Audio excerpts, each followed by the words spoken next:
Oh, been forever. Alright, just gotta set myself up, and then I'm gonna just do a short stream, because my headphone battery is about to die. And reasons. Yep. Hopefully the mic situation's good. I'm not sure. But yeah, just to pick up where I was last time, I'm gonna turn down my volume a little bit. It's a bit loud for me. I forgot. I don't know if me affecting my volume affects your guys' side of the volume, so sorry if it does, but just felt like continuing where I left off, so that's what we're gonna do.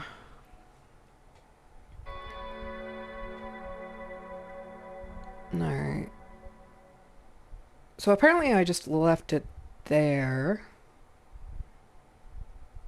and didn't pursue another chapter? Question mark?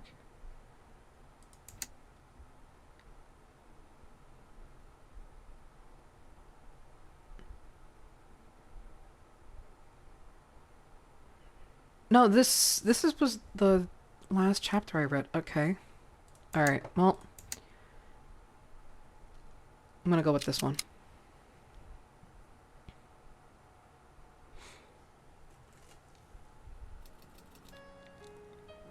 Sorry if my voice is a bit screwed up today. I had a bit of a cold.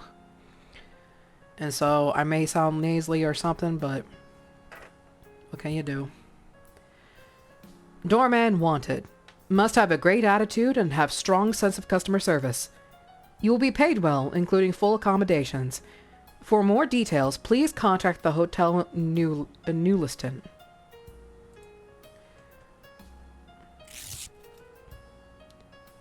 Before he could finish reading the entire advertisement, Letzeriel tears it off and puts it into his pocket. He lowers his hat and grabs his luggage, then rushes into the alley and heads for the address on the flyer. He had lost his job even before his boss kicked him out of the Rosemary Bar. He should have seen it coming.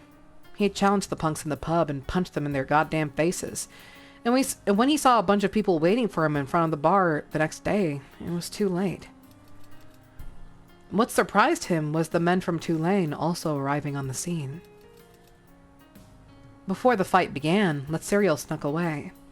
He packed his stuff and wrapped all his clothes and a knife together as he listened to the noise outside the bar. He also snatched some cash from Pisseria's bar. He still owed Letzeriel the past month's salary, and Letzeriel's services aren't some charity to share. On the ramshackle streets south of the Stalinese River, the Grand Newliston Hotel stands out. It is located in the commercial street of Thalazac, which is occupied by chic celebrities. It's not like the local stores and bars he'd visited before, and he's not sure if he'll have a place to stay, but at least he can try.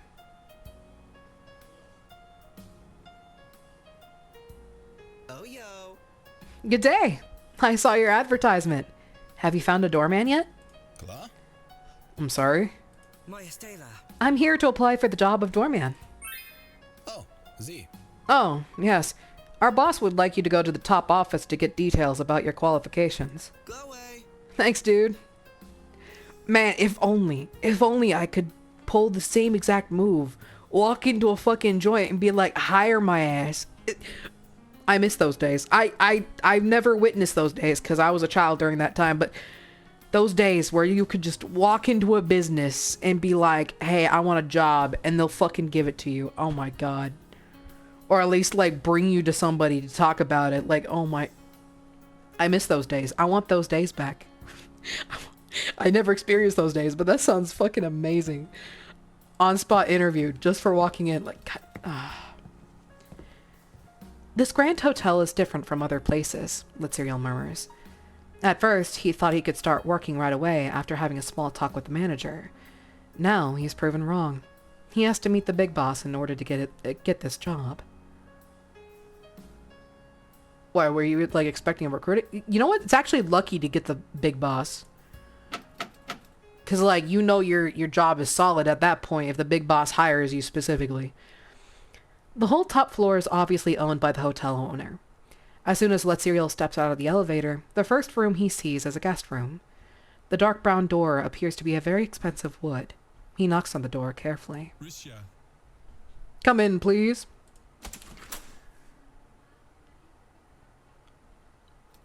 Letzeriel twists the handle of the office door. The decor in the room is more modest than the interior of the hotel and looks like a normal office. He takes off his hat and holds it in his hand, then salutes. Letzeriel notices that there are 4 security guards standing in the corner, all staring at him. Via Cleati. Hello. I'm here to apply for the job as a doorman. Sai? Letzeriel Thistuvish, am I right? I butchered that and I have no idea how to pronounce that. What the heck? Sitting before Letzeriel, a middle-aged man with long black hair and a cigar in his hand smiles at him. Ichalai. Nice to meet you. I'm Murphy Tulane, the owner of New Leaston.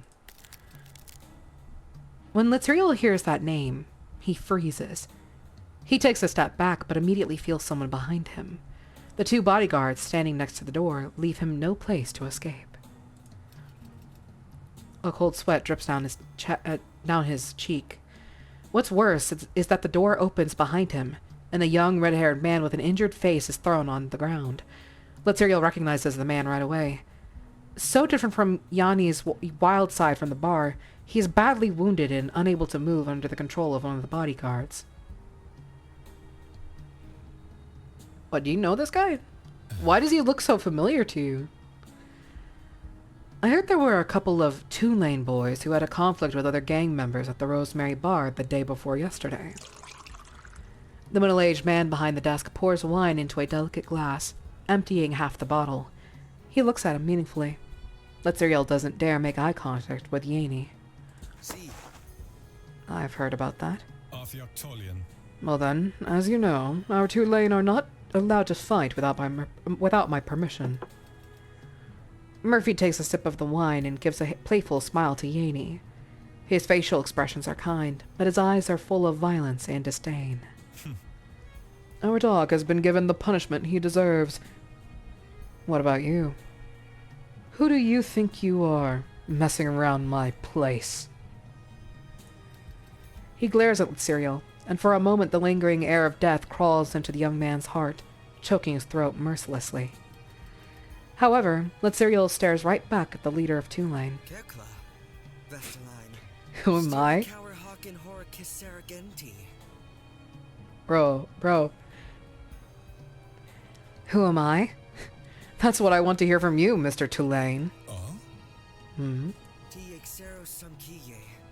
Since you have found the monastery of Stoivish, I'm afraid that all of my information is already placed on your desk. And you used your friend Yanni to start a bar brawl, pretending to be one of the Tulane gang just to attract my attention. So, you can use my gang's informational network to find out who you are. Am I right? Exactly. There's a gruff whisper coming from Yanni. Letzeriel straightens his back, staring. He's in a battle with Yanni's boss, and he can't risk getting both Yanni's and his lives on a moment of distraction. Betting on both, okay. I know how to read. The killer aura in Murphy's eyes wanes and is replaced by an intense interest. He stands up. His bodyguards pull guns from their holsters. Artheoctolian. You're a qualified gambler, young man. It's rare to see a guy like you risking his life for his own means, but unfortunately that's a high price to pay for Tulane's help. Have you considered the odds? That's not my concern. I make a bet, and you make the decision. Besides, it's not a loss. I have what you want. Otherwise, I wouldn't be here, would I? They all understand that the doorman interview was arranged by Murphy. A young outsider like Letzeriel, who has just lost his job, would certainly be looking for a new job nearby. Last night, the New Leaston advertisement was plastered all over the recruiting section south of the city, blocking requests from all other stores.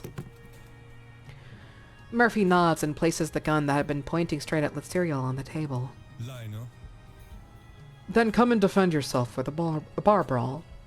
One last chance to spare you. Murphy sits back in his chair and fills the glass again. The guards in the room, including Yaney, are staring at lit cereal. Excuse me. You're wondering if the Rosemary Bar is cashing in on the imported alcohols by mixing water with them, whether Tulane or not, Mr. Tulane. As you see, this guy, who is a member of the Tulane gang and a man of refined taste for alcohol, has been investigating the bar to see for himself, even though it seems inappropriate for him to do so. Laserial sees Yaney clenches his teeth, though his expression remains otherwise unchanged. Murphy shows no reaction and takes a sip of his wine. However, Laserial realizes it happens to be the oldest bottle of Livia wine from the storage of Rosemary Bar. It seems Tulane conducted a thorough search on both the store and its storage unit, which shows that Laserial still has some cards up his sleeve. The young man, with his unwavering resolve, loosens up a bit. It seems Tulane conducted a thorough search on both the store and its storage unit. Oh, I just repeated the sentence. Okay. Really? How dare you use the name of my Tulane gang just to start a fight with those punks from nowhere? Look at the results. Isn't that what the Tulane gang wanted? The fight shut down the bar, and the Tulane gang grabbed the chance to look into the problem of alcohol, which could have a significant impact on the reputation of Tulane gang, more than fighting itself. It's quite a bold move you made, Laserial. Is that why you deliberately started the fight in the bar in exchange for a favor from me? Say. By the way, was involving my men part of your plan? How many people have you fooled to get what you want? Oi. Hey, is it true? Did you talk to the little whore that day just to get me to fight for you? Yo, betrayal. Laserial presses on his lips and doesn't dare to look in Yaney's eyes, which he knows are filled with full of doubt and resentment. Laserial might dare to talk about the business shenanigans, but facing Yaney stops asking questions, sinking his head and licking his lips. As much as I love the way you're trying to please me, I'm sorry to say the Tulane people don't exchange favors like this. Murphy pushes the glass aside with his long, thin fingers. Lionel. We suspected the bar was adulterating the beverages, but there was no clear evidence. Yaney didn't seem to have a taste for the wine, and I was wondering if the bartender could offer us any details. See. It's true that the wine was unadulterated. It's true that the wine was adulterated, but the owner of the bar, after knowing that Yaney was a Tulane, provided him with the proper wine. Murphy smiles and shakes his head. It seems he isn't taking Laserial seriously. Just you playing with fire is enough to kill the owner of your bar. It's hard to trust a ruthless kid like you, who uses people as a tool unless you can prove otherwise. For example, last night, Tulane's men rummaged through the bar looking for something they couldn't find. Because you have it. You're lying, Russ. Yes. But I have one condition. You don't have the right to negotiate on Tulane territory. Even so, I want to know one thing. Like how the accident happened in 1529? You have nice taste in ladies. The little girl at the library does indeed have a kind heart. Now Laserial is frightened, and the shock is obvious in his face. Murphy enjoys stripping a human of its disguise and dignity. The Outlander frequently bounced between libraries, not trying to hide his tracks, so it was easy for Tulane to find out what he was investigating.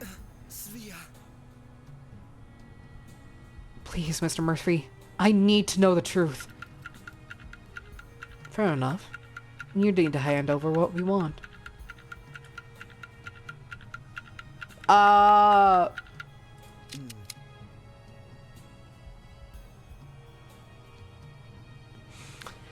gonna hand... I don't know if that processed correctly.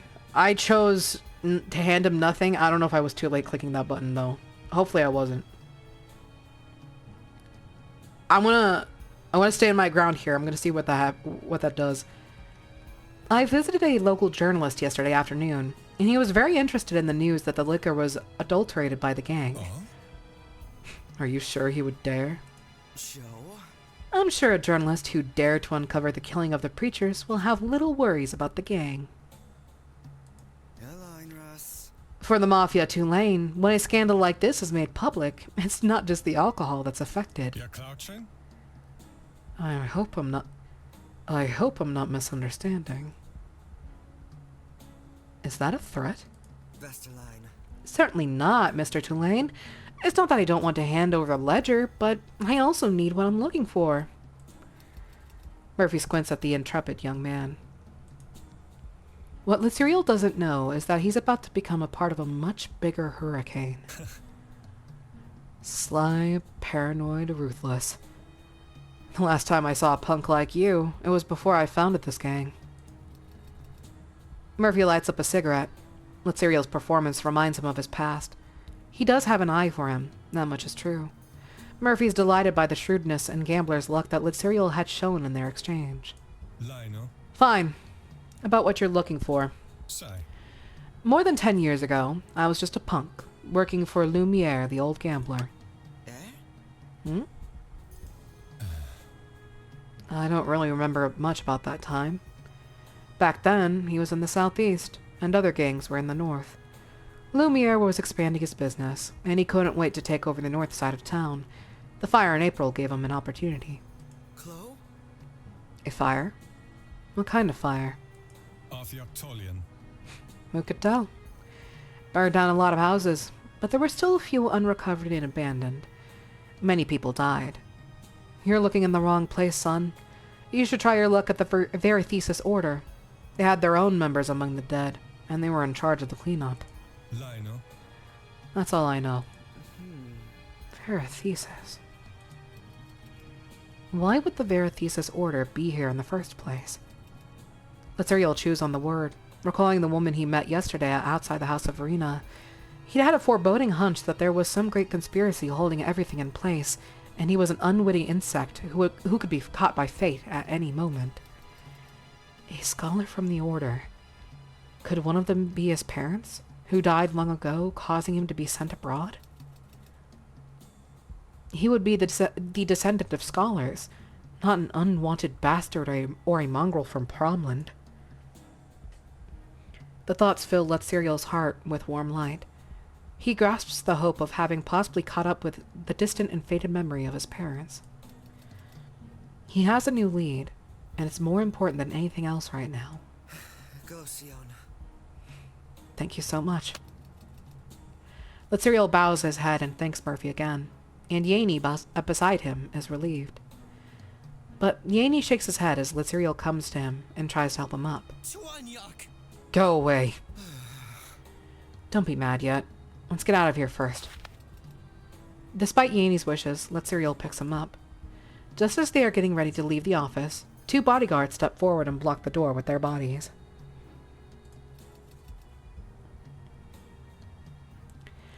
Luceriel turns in a cold sweat, and Murphy sits at his desk smiling.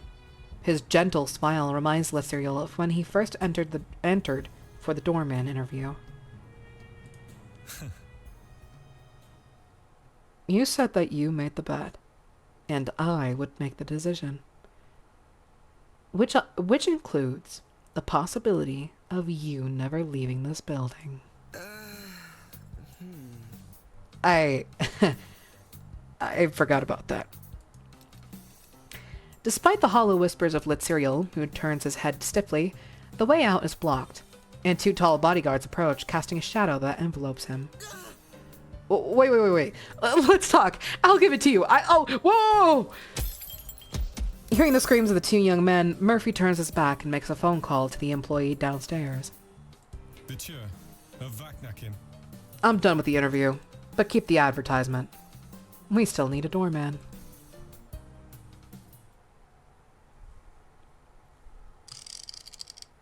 Damn. But you know what? Fair enough. Okay, Raven. Okay, let's see if I can make any good choices for Raven this episode. Jesus Christ. Poor man has been dying this entire series. As time passes, but the cold and the pain become obvious. The stiffness of the joints and the numbness of the skin come after. Raven finally struggles to open his eyes. He can see nothing but darkness. Gradually, his eyes finally work again. Though he can now see the light, it doesn't seem as bright as it should have been. Instead, his vision is rather dim. He attempts to make a sound, but only feels a slight vibration along his throat. Not even a hint of voice comes out. More than anything, it was painful, as if he had a million shards of razor blades stuck in his throat. Raven closes his mouth, and a metallic taste resurfaces from the depths of his body. What is this place? What's going on? It feels as if he's still dreaming. Yet, in the back of his mind, he knows that he's not. Trying to get a better grip on reality, Raven turns his head from one side to the other as he observes his surroundings. He's lightheaded, and it's like a large part of his soul left his body, leaving him with a mostly empty shell. His eyelashes brush against a roughly texturated fabric as he blinks. To top it off, he's wet and cold. His back is probably bleeding. It takes him a while to feel his limbs, and just like earlier, his sense of reality is returning to him. Raven realizes he's not actually sitting up. His legs are tied with something and are raised straight up. Wait, does that mean he's hanging upside down or something? His back presses against the ground. By now, he's recovered most of his faculties, and his back is rubbing against the concrete. Someone is dragging him by his legs. As Raven's nerves recover, he twitches a little, and the rope in the man's hand quivers slightly. This small movement alerts the kidnapper. The man stops moving. He releases his grip, and Raven's legs, stiff as sticks, fall heavily onto the ground. Raven presses his head against the ground as he bites his lower lip, trying his best to endure the pain. His entire body feels like it's disjointed. Be it waist or legs, they are all in excruciating pain. With death's shadow over him, he refuses to display his vulnerability in the presence of these mobsters. Wes Whiteson. Here he is, Mr. Wyston. He knows right away. It's the voice of the bastard who knocked him out. After that silver-haired kidnapper said those few words, Raven heard his footsteps moving further away. A long period of silence follows. Raven heaves a soft sigh as he shuts his eyes. Bruises, scars, and open wounds are scattered all over his body. Hatred and despair torment him. He now awaits his death, or something else, and the room's dreadful silence. He only wishes that these people would give him a chance to ask. Why? What do they want from him? What's the reason behind such torture? Fear and a throbbing headache come back to haunt him. For a moment, Raven thinks he's lying under the gaze of a group of people as they watch him squirm. Or maybe he's been thrown out in the middle of nowhere to be left to die and rot alone. His mind races through the possibilities. Your glow. What's your name? The woman's voice has a soft yet mature tone to it.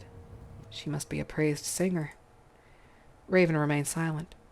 Her voice resonates in his ears, reminding him of red velvet roses. Morien. Where are you?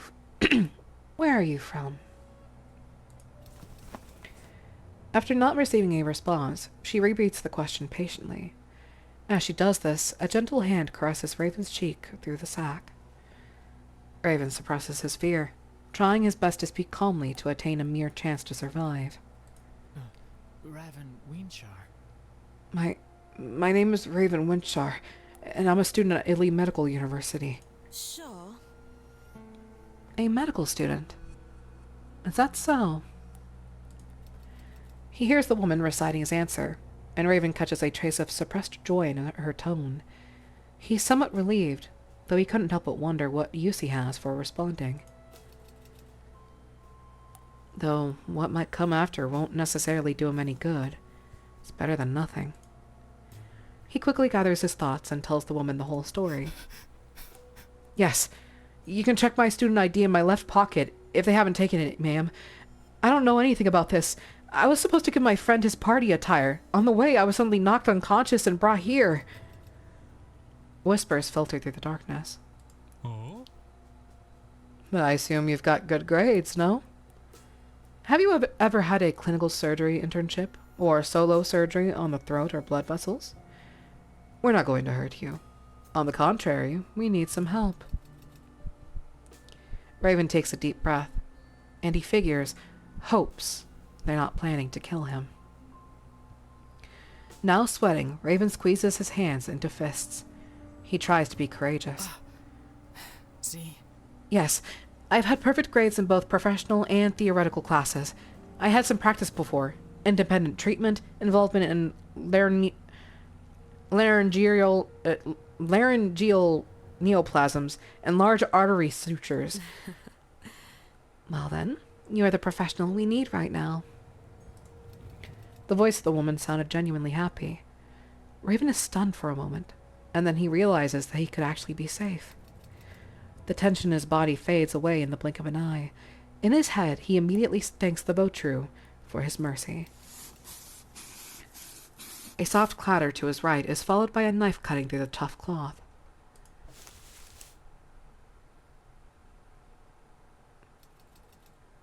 The next moment, the sack around him is being tugged away. As Raven opens his eyes, he finally gets to see a woman's face. She's beautiful. She smiles at him, and the long purple hair that hangs down from behind her ear falls across his face. The man who has just acquitted him is standing behind the woman, directing the servants in the room. Only then does Raven realize that he's been brought to a rather elegant living room. Svenchen. There is always respect for doctors.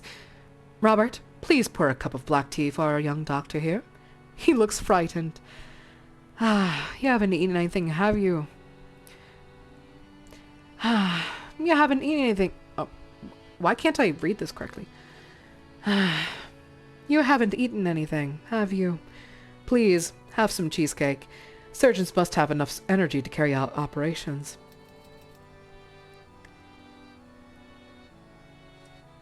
Did I not title this stream correctly? Dang it. I thought I saved the changes. I guess not. Big sad. Sad is big. That's okay, I guess. I guess that's okay. Alright.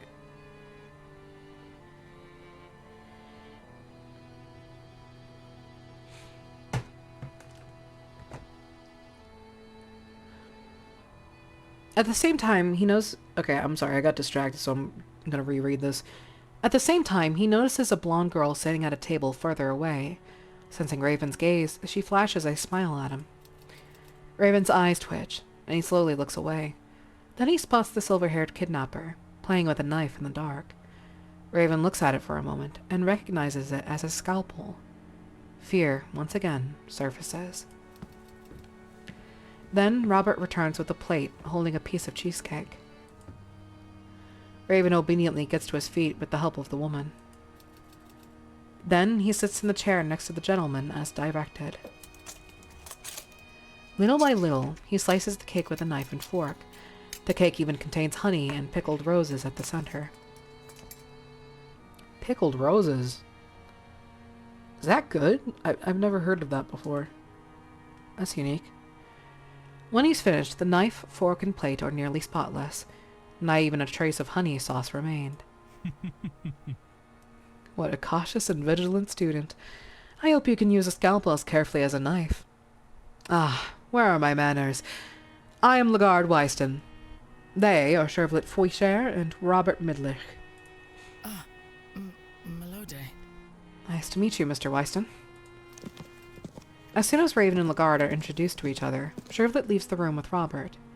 This is more like a daily conversation rather than one right after a kidnapping, as if he's just a consultant.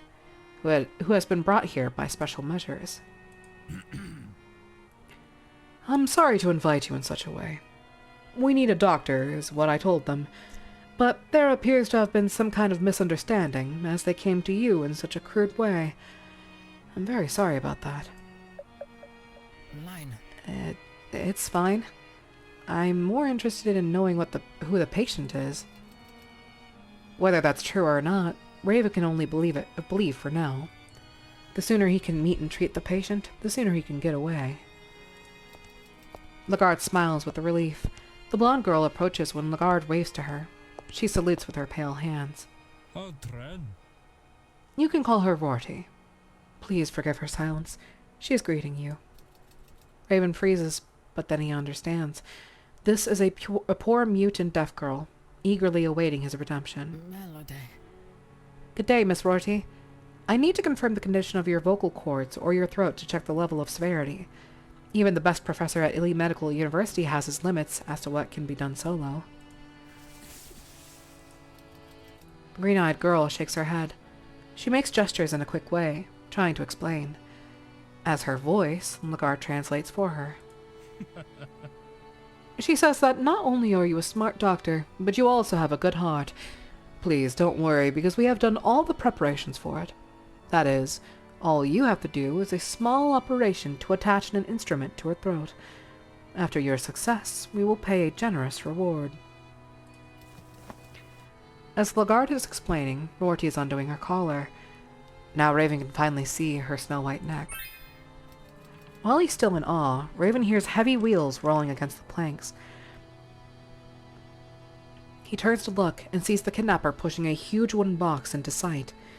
He goes around to the side and lifts the cloth that covered the top. Mostrias. I've brought it, Mr. Wyston. The light is reflected by metal instruments. What it contains is all at the forefront of development in medical technology. While he hasn't even seen some of them before, he knows that each of these tools is more expensive than several mounds of gold. Moya wine. Please don't feel pressured. It is not a hard surgery, and we trust in your capabilities. He bends down and withdraws a glass box, and when it's open, Raven sees a small, thin tube inside. Ristia. You know what it is, don't you? Look at it. How elaborate and how magnificent it is to change the life and fate of so many people. Trust me, if we had possessed such technology back then, if we had it back then.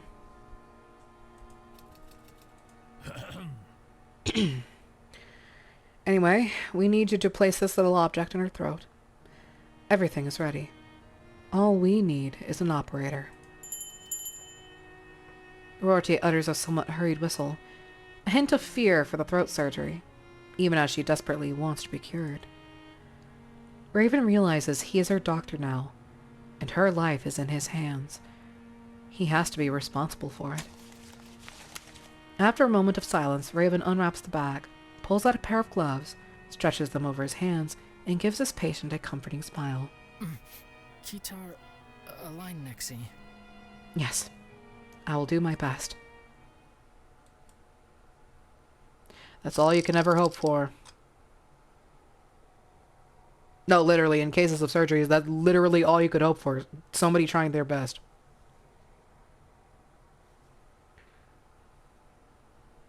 Outcomes are never guaranteed, but at least they tried.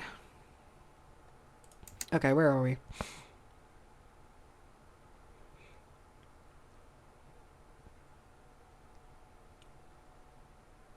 Okay, so this is back to Easton. What does this bring me to? Oh, hi, Snow. I haven't seen this guy in a while. Oh my god. No offense, why is he here? He gets like so little episodes compared to everybody else. It's like, what is this man's connection to everything?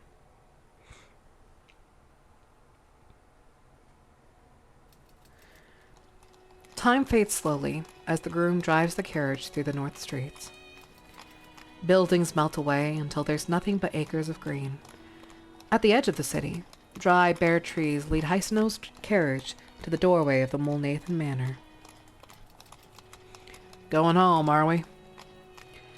Hysno rests his head against the window, staring at the tiny automobiles that zoom past. He grew up in a time when steam trains were becoming more popular, and carriages were gradually becoming history. And now he could only move around the city in this carriage, out of fashion like a decaying antique, simply waiting to be replaced. You know what?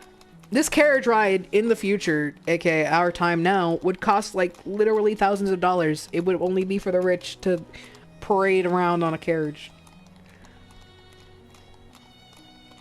Status symbols. You love to see them.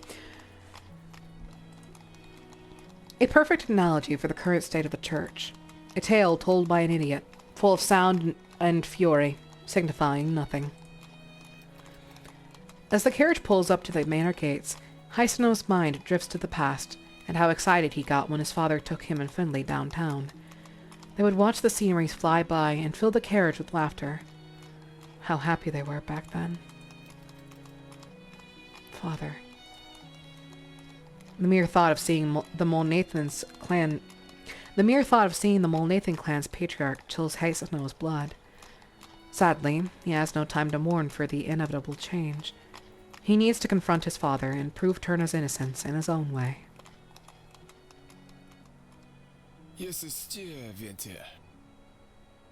We're here, Father. Thank you. I realize there's not much of a drive to try to, I guess you could say voice act on my side. It's because I'm, like, I'm still recovering from that cold, man. I don't know if I should even try. Or if that would make it sound worse. I don't know. The coachman blinds the young confessor with an innocent smile before hopping back into his seat. He sends his horses down the road as Hyseno watches his retreating shadow with pity. Hyseno moves on, his eyes darting around before throwing his attention upon the colossal gates. The gates seem solid and unbreakable, like nothing had changed in the past years. Damn, is your family like nobility or something? What is this house? With a sigh, Hyseno walks through the gates. They open quietly, as if a ghost is accompanying them. The smothering feeling is back, Hyseno realizes. It's like a nightmare that he hasn't dreamt of in a long time. Young master has arrived too! Once inside the manor, Hyseno greets the elderly servants who bow to their young master. Their expressions seem pleased, yet a heaviness permeates in the air. Wait, he's the young master? Wait, does his dad have another son then? Because, like, usually in these cases, not only will the patriarch be misogynistic, so there's no, like, chance of a daughter heir, but also, like, in cases like these where there's only one son, they for sure wouldn't let their son become a priest or join the church, because then that would get rid of their chances of inheriting the inheritance, so, and carrying, like, the bloodline, so... But, you know, that's olden times of reality. You know, maybe it's different here in this game. Maybe. Maybe he can be a priest and have a bajillion dollars. And carry a noble bloodline. Oh, that's funny. Hyseno smiles back. Stopping just outside of his father's study, his resolve wavers. Hyseno knocks on his father's door with solid thumps. His father's hearing became sharp after the loss of his vision, but he still tends to be easily absorbed in his books. Zasio. Oh, is he reading Braille or something? Like, how bad is his vision? Master Mulnathan is in the dining area, young master. It's a lie. It's been a while. It's been a long time, my dear. Did you tell him that I'm back? Your dear? What? Wait. Do you guys have something going on? Or am I misconstruing this?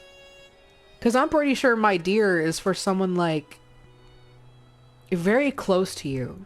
And and more in a familiar way, as I'll phrase it. I mean, you wouldn't just call somebody random my dear, right? Is that just me? I don't know. This is sus. This is sus. What's the history between you two? Sigh. He knows already, young master. This way, please. Grimacing, Hysanel makes his way through the winding corridors and grand halls of the estate. When he arrives in the dining hall, what greets him is shocking.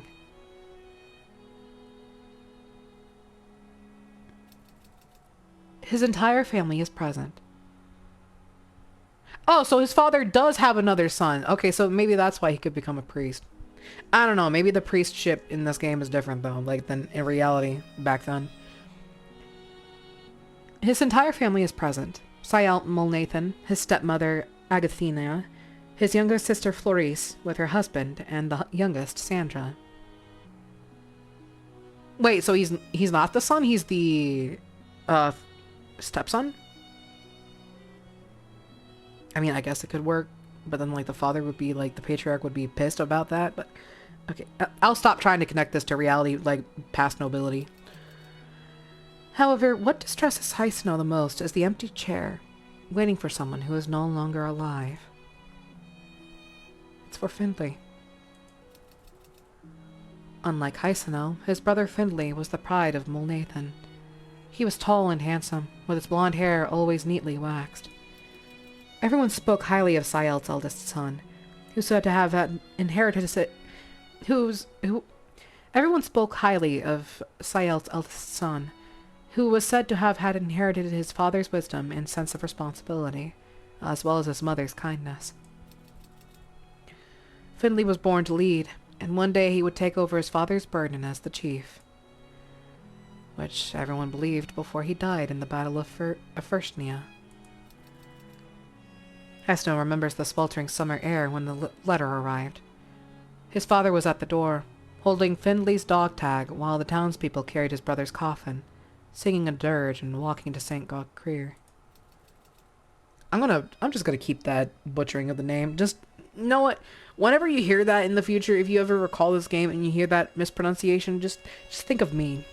That's my trademark. All of his family and servants were in their black clothes. The sunlight was bright that afternoon. Everything felt so unreal, just like a dream. A martyr. That's what Findlay became. But Hysanel still remembers him as a big brother with even bigger dreams cut short by the war. Hysanel looks at the empty chair in silence and sadness. It's the uncanny proof that his father is still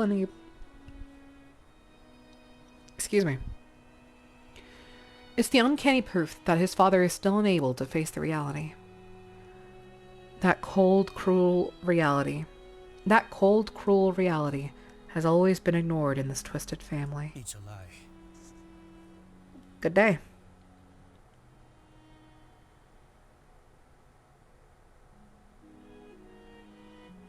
I don't think it's been ignored. I think they just have a different way of accepting it. Like, I'm sure if one day they did end up gaining, like, let's say another son-in-law, that chair could be filled. Or, like, let's say somebody else came over. They would allow someone to sit in that chair and allow them to take that spot. But, like, I understand there's, like, a spot everybody likes to sit at the dining table. And I understand there's, like... So... I'm pretty sure they're just preserving his spot and like preserving their spots and like recognizing his memory. Like, I'm pretty sure they've accepted it. They've accepted the reality of the situation. I mean, not his father, but like everybody else, they accepted it. But like, in a way, this is them honoring Findlay's memory, which isn't a bad thing.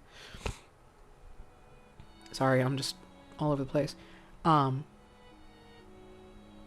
To me, it's sentimental. It's nice. It's nice that they're doing that, even if nobody else will recognize it. But yeah, I'm pretty sure if someone did, like, I'm assuming this is the chair they're talking about.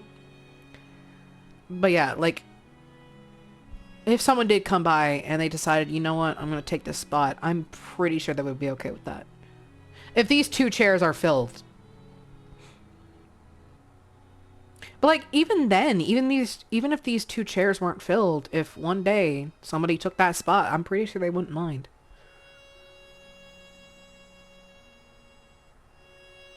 Yeah, it's the little things to preserve the memory. I understand.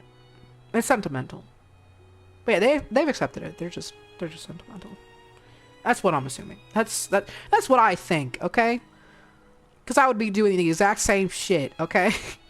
Keeping this spot empty until somebody else fills it.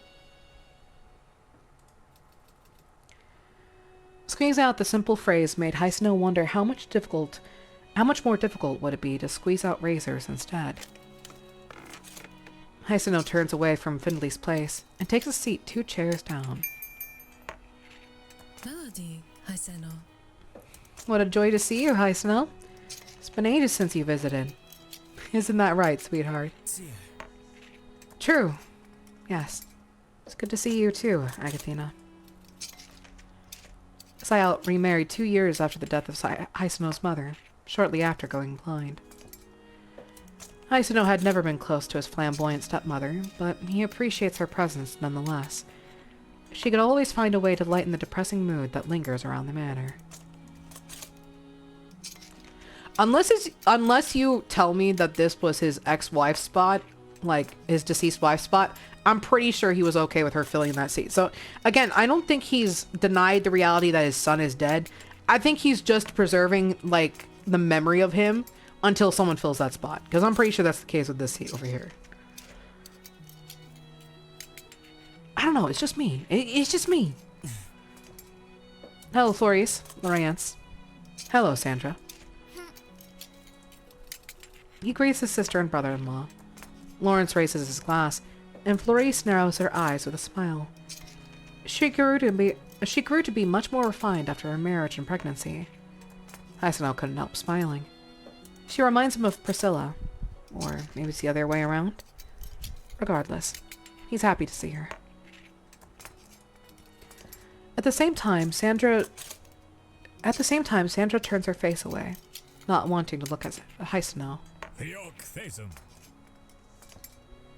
Now, Sandra, is that any way to greet your older brother? You don't seem to realize your mistake. Shameful. Oh, see, Warren. So, what were we saying? Oh, honey, I told you must focus on your studies. I remember a time when women weren't even allowed to go to college. You should take advantage of your opportunity instead of hanging out with a punk. Sure. Mother, Hush! Don't lie to me. You have more than enough time for a boyfriend later on. And we will introduce a good gentleman to you, as we did to your sister Florice, okay? Lawrence and Florice laugh while Sandra fidgets. Sayal's rebuke is embarrassingly swift, and Agathinia's pointed remarks only make the matter worse. Sandra shifts her eyes to the ground, bright red with shame, while Florice holds back laughter. The only person who isn't affected is Hisano. He waits for the little storm to pass until the crisp clinks of knife and fork clash again on the table. He stirs the mushroom in his soup with disinterest before finally lifting his gaze again. Why is this bold? Oh my... Wait, why did that terrify me? Why did that unsettle me real quick? What the fuck? This is like a whole fucking therapy session for me. What the fuck? He did not come all the way here to play house. What's so bad if you did? Like, family reunion time before you dump into shit? Like, come on, man. Let everyone say hi first before, you know, you dump trauma all over the place.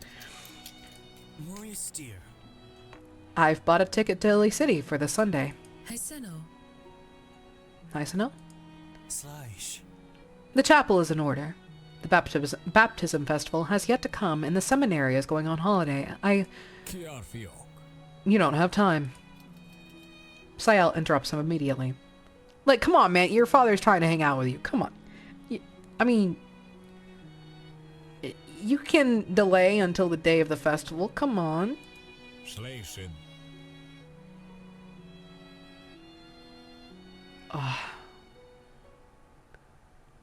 You should attend the performance screening for the baptism festival at Grand Pian Theatre Sunday afternoon.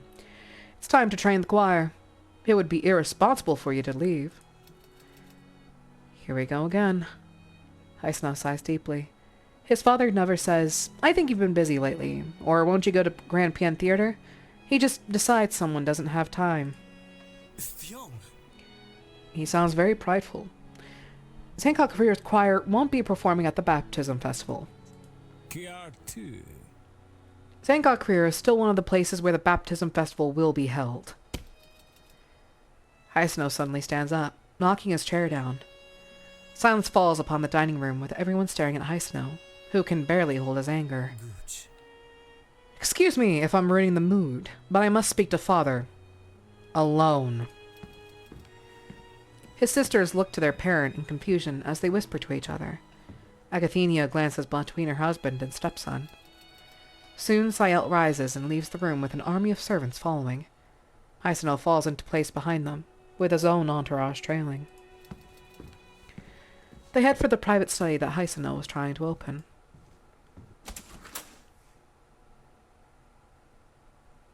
Steery. Come in. When the heavy doors pushed open slowly, all the servants feel relieved. They quietly retreat, leaving the place for father and son only. Haisno notices the lavish manuscripts are gone from his father's desk, leaving emptiness and cleanliness behind. The scent of old paper is much lighter than he remembers. Only a small leather-bound journal remains in the center of the table. Crossing the room, Sayelt takes a seat behind the grand oak desk. He reads from the journal slowly, only to stop mid-sentence. He turns to face his son. Slaysin. I will tell my secretary to refund the ticket. Sargento. Father! Kiar fio. I know what you are going to do, Haisno, but it is vain. You cannot help your friend, Father Kestazai. Haisno feels the muscles in his face twitching uncontrollably, revealing a grudging sneer. He stares at his father. He'll never realize that he would never uttered such words to Haisno if not for Finley's death. Everyone only remembers Finley, the bright, perfect young man. What Sayelt needs is an heir like Finley, not Haisno. Now Finley is dead, and his father, who refuses to accept this fact, has to turn to Haisno after all these years to intervene with his life. It's insufferable. Fyong. How convenient your reason sounds. You know exactly what important it is for... You know exactly how important it is for the church to sift through the baptism festival schedule. Are you planning on making me take over Bishop Grael's position? I'm simply helping his retirement advancement. Helping his retirement advance. Oh, I want to sneeze. I have the urge to sneeze, but it's not sneezing. He doesn't deny it. Sayelt probably feels disdain lying to his son, or simply thinks his arrangement as above board. Sayelt's decisions were always difficult to defy, but Haisno refuses to back down from this battle, not when his life is at stake.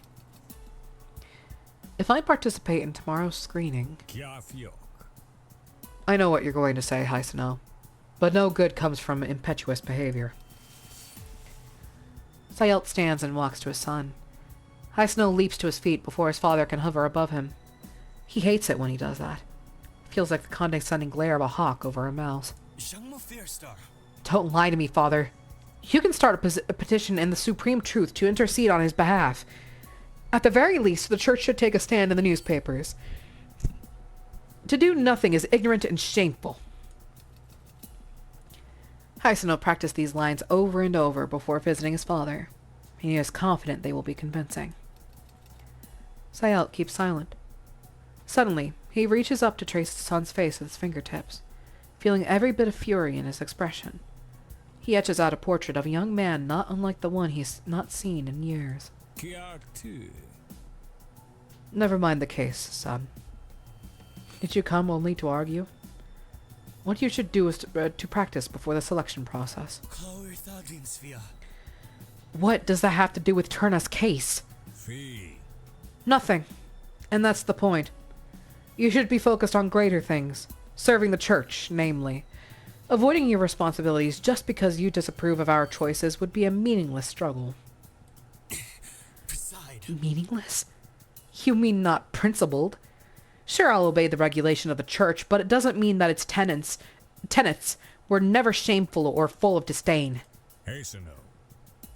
Regulations are independent of justice. Regardless, you will attend. It's not up for discussion, Hysno. How can you decide so unilaterally, father? Furious, Hysno brushes past his father. He stares at the little raised dots in his journal. Braille is even harder to make out upside down, but fortunately Hysno is fluent in the language of the blind. Broadcasting technology is the topic. The squad, Illy City, we must confirm that the proband is malignant one. Then can be summoned as long as we use as observation interface. Need more test. Delay reacting time. As long as observer is observing, then project would be a feast for proband. Snapping to attention, Hysno steps back as his father rushes to the desk. Sayalt places a withered hand on his journal, covering up the rest of the sentence. It is not my choice alone, Hysno. One day your eyes will see the work my hands have done in the darkness. Everything I've done is for you, my son, just as the church works for the greater good of all. Lofty, outdated, out of touch. Hysno's will to fight crumbles to dust. The snippet he's pulled from his father's journal is tempting, but he no longer wishes to argue. He's still curious about what he saw in his father's journal, but he is done here. There's no conversation left in this room. Rather, it's like shouting at an ornate wall that Sayalt has built between them. This isn't over, father. Not by a long shot.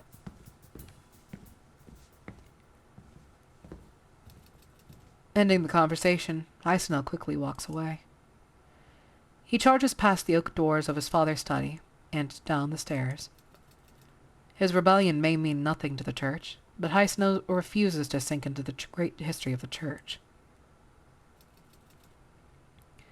He'll change it.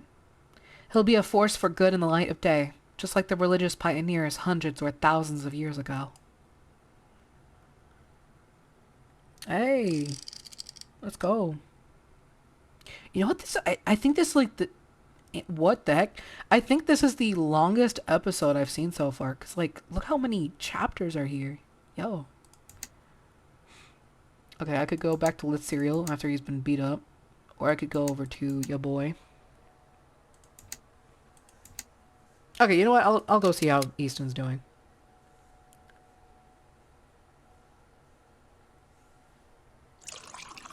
Wooden stares at the dried leaves of the black tea swirling around as he pours water into the cup. He takes a deep whiff of its fragrance and murmurs in satisfaction. He stretches lazily. As one of the first officers to leave the station, he'd had time for a nice nap. Most of his colleagues who went out to marshal the crowd have returned by the time he wakes up. Some had even taken off their gear and snuck out of the office. For example, his partner. Wooden's eyes dart to Easton's empty seat. The strike was settled much sooner than they expected, and it was good to see that the central station had not suffered much damage. After an afternoon off, the stranded trains would be back up and running again by nightfall. All thanks to Easton and Wooden, who arrested Zamoya and other leaders of the Maximalists. Although there are still a few names left on the wanted list, it could be counted as victory. Thinking about his bonus, Wooden hums happily. This box of precious tea is saved for special occasions like promotions, but he doesn't get many opportunities to open it up. He is determined to take his time enjoying it. Wait, didn't I let him go?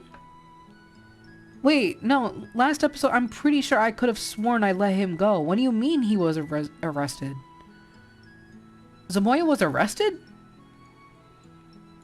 Wait, is that a lie but told by the paper? It has to be a lie. Come on. The phone on his desk rings, dragging him out of his thoughts. His heart almost stopped at the shrill sound. Wouldn't notice his shift ends in half an hour, a time no good news would come into the detective's office. Wooden hesitates between his tea and the blaring phone for a few seconds, and finally takes up the receiver with chagrin. You have reached the LA Police Department.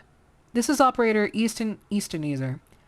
I'm sorry the line is down. Please call again tomorrow morning. Thank you very... What the hell are you doing, Wooden? What?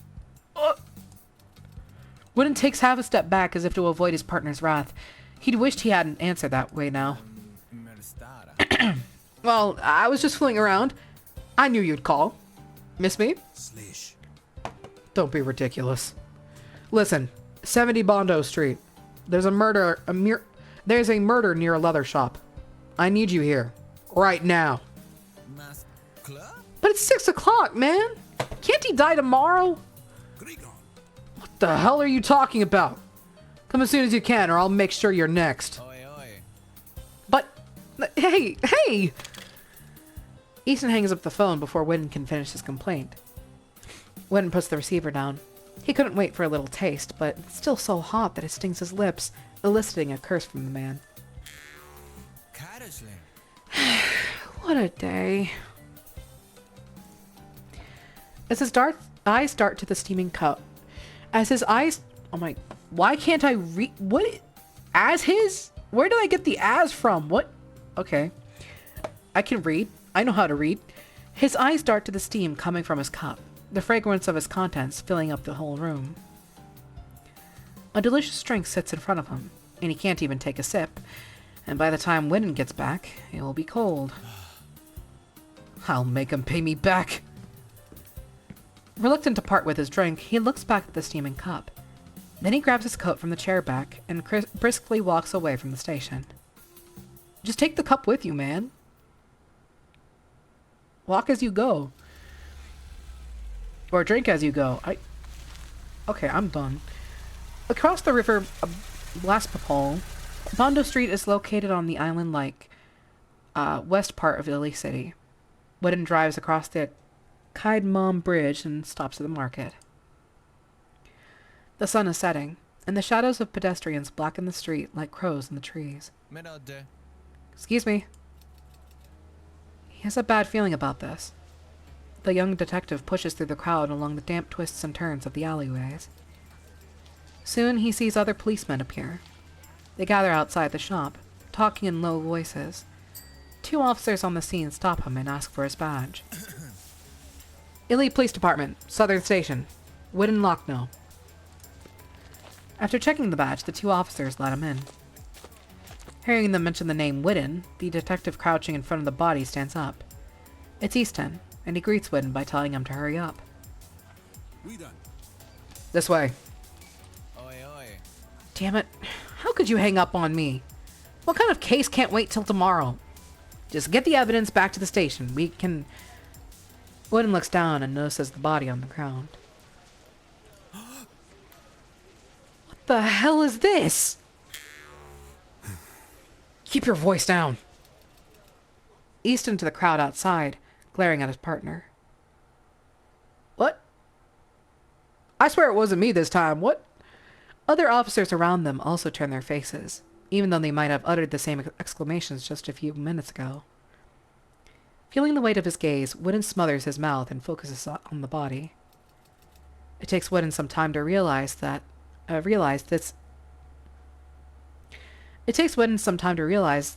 it's a human body. He's strapping and bulky, bigger and stronger than anyone he's ever seen. He would have believed it was a bear without fur if there hadn't been tattered clothes hanging off him. He is covered in broken glass with a dried pool of blood splattered all around him. When his eyes dart to the window. Apparently, this man was thrown out of the house by the killer, a gutsy one who didn't even try to cover his tracks. What on earth is... Twiline. He is the proprietor of this leather shop. Easton lights a cigarette and tosses a bloody frame to Whitten. It's an old photograph of a tall and lanky silver-haired man. He has a fox in his hand and a wide grin on his face. The scar on his arm matches up with the body on the ground.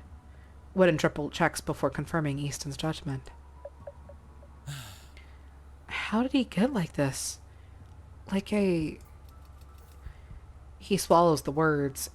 Inflated balloon. His partner takes a drag of the cigarette and points his finger at its upper section. Godhrkar. It looks like a sudden buildup of muscle holding on to the bone to make it this way. Your turn. Yeah. Look at this. His arm is deformed like it's been crushed. Is it possible this happened after he died? Whitten sways his arms as if to test his theory, but Easton shakes his head to object. Shanfor. Unlikely. See the cuts here and there? They were made after the muscle deformation. So, he must have been like this for a while. Okay. I'll ask around to see if there's anything. Ah. It's all yours. At last, there's a smile on Easton's face. His partner may be a bit lazy and whiny, but he is the best with investigation and inquiries. Whitten puts his notebook away and begins helping the others pack the body. Just then, another young policeman runs to them. Ah, Lexin. Detective Eastneezer. Detective Eastneezer. Detective Lochno. Align. Coming.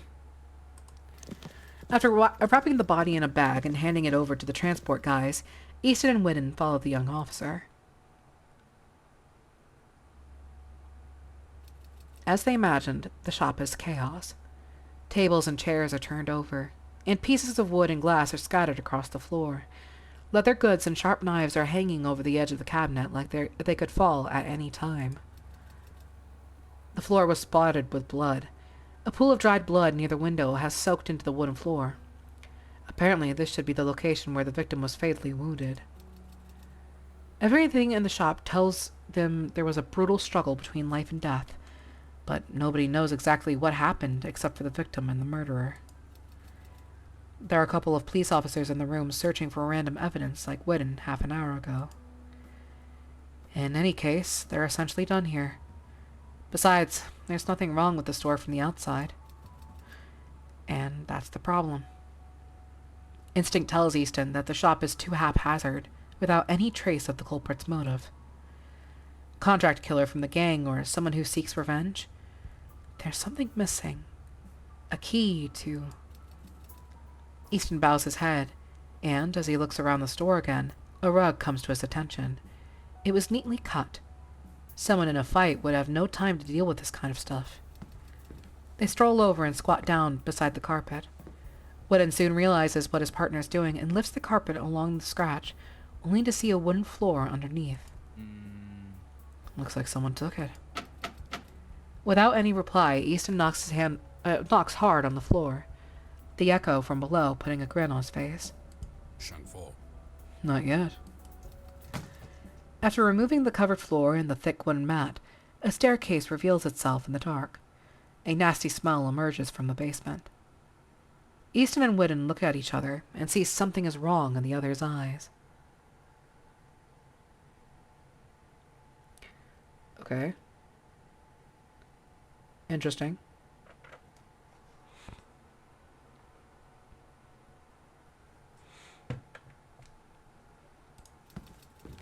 Easton pulls his gun from the holster and nods at his partner before stepping down the stairs first.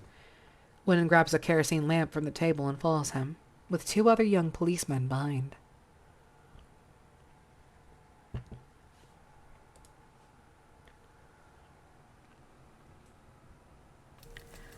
In the light of the kerosene lamp, the basement finally manifests its true color. Rows of dried skin hang on both sides of the room, casting hazy shadows on the wall. Grease and blood are smeared all over the floor. They can smell the stench emanating from the nearby sinks before they could get very close, and the table on the other side is cluttered with tools and sundries. Easton has to hold his breath to filter the stinking smell of blood. They carefully examine the soft, light pink skin. This is not cowhide or sheepskin, he thinks to himself. A sudden scream bursts from behind. Oh, that was supposed to be a scream. Easton turns around and finds one of the young policemen staring at the leather on the other side of the room in horror. It's still in its original shape. It clearly hasn't been there long. Even the limbs and face of the human are discernible. By Votru. Easton covers his nose and grabs the kerosene lamp from Wynn's hand. His partner is glued in place. He takes a look around the room. Hanging leather and catguts in the sink. Hair stuffed in the box. Clothes and scarves stacked in the corner. Everything in this room is made of human. It's like a slaughterhouse. Only the other one's believers could commit such a horrific crime. Wynn mumbles, finally coming to his senses. He's heard this line before. Yes, it was... The Wandering Priest case? Just as he blurts out the name, the other officers, who are rummaging around in the debris, suddenly shout towards them. Who's there? Detective Lochno! Detective Easteneaser! This way, please! Wynn walks to the workbench with Easton. The younger man elevates the lamp, indicating a broken purse in their hand that has the name Nst. It's Nestos. Can't remember his last name. He worked on the Maulon dockyard south. A very approachable lad, albeit probably just a side effect of his diffidence. Sure enough, this belongs to the victim. Nestos? Is this the crime scene of the priest case? Easton feels dizzy. This is somehow related to the priest case they have been investigating. Now we got a dead proprietor. If his basement is the scene of the murder, then he must be the culprit of the priest case. Even if he isn't the mastermind, he can't get away with this. Damn it. Why did this take me so long? When they look around the room again, everything seems changed. Every hanging bit of leather was once a living soul. Far more victims than they could have imagined were trapped in this basement. Silence and mourning cross their faces in unison. This will not be the end of it. Even if they just found the murderer and proved Turner's innocence, Easton's face remains solemn. Lines of questions remain unanswered, making the case even more complicated than before. If the owner was the murderer in the priest case, then who killed him? Does his death have anything to do with the case? Your turn. Let it go, Easton. Let's head back. Those reports aren't going to fill themselves. The boys will take it from here. Wynn's voice brings him back to his senses. He pats his partner on the shoulder as he leads the rest of the officers toward the stairs. He checks the basement one last time before going up. His every step is deep in the pool of viscous blood, and the wind blowing from the vent is the wailing of countless victims.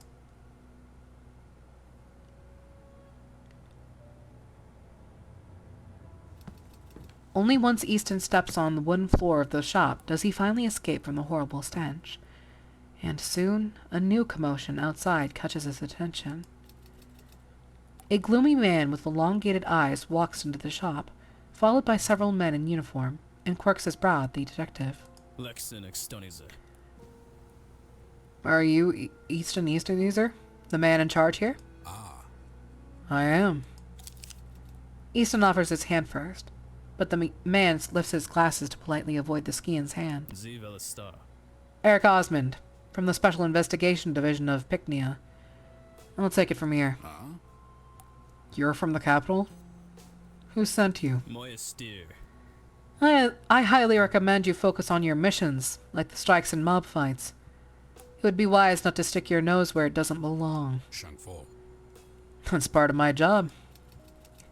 Easton stares at him, annoyed by the contempt in his words and gestures. He looks over Eric's shoulder to his partner, Wynn, who is standing in the doorway, shaking his head slowly. Passmore said so. The detective mouths the words to Easton. Apparently, Chief Passmore caved. Those vultures are going to snatch their prize. Easton bites the inside of his lip, knowing that he has no choice but to give in.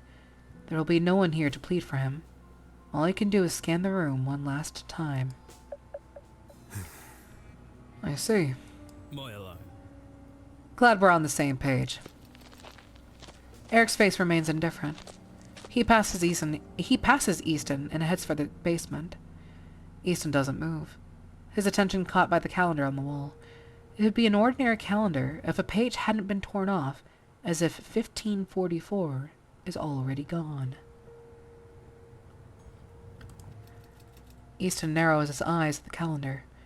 It seems the killer didn't leave immediately after tearing the owner's throat apart. Instead, he stopped and tore the top page off the calendar. He couldn't have missed the scene in the basement, but somehow didn't leave any trace behind, as if that wasn't why he was there in the first place. What was his true intention, then? Easton couldn't help but think of the owner, strange looks aside. The wounds on the victim showed the intensity of the struggle, and if the killer was capable of defeating such a monster, he wouldn't be a nobody. He slit the throat of his prey with one clean move. He couldn't think of such a capable and merciless executioner anywhere, except for one.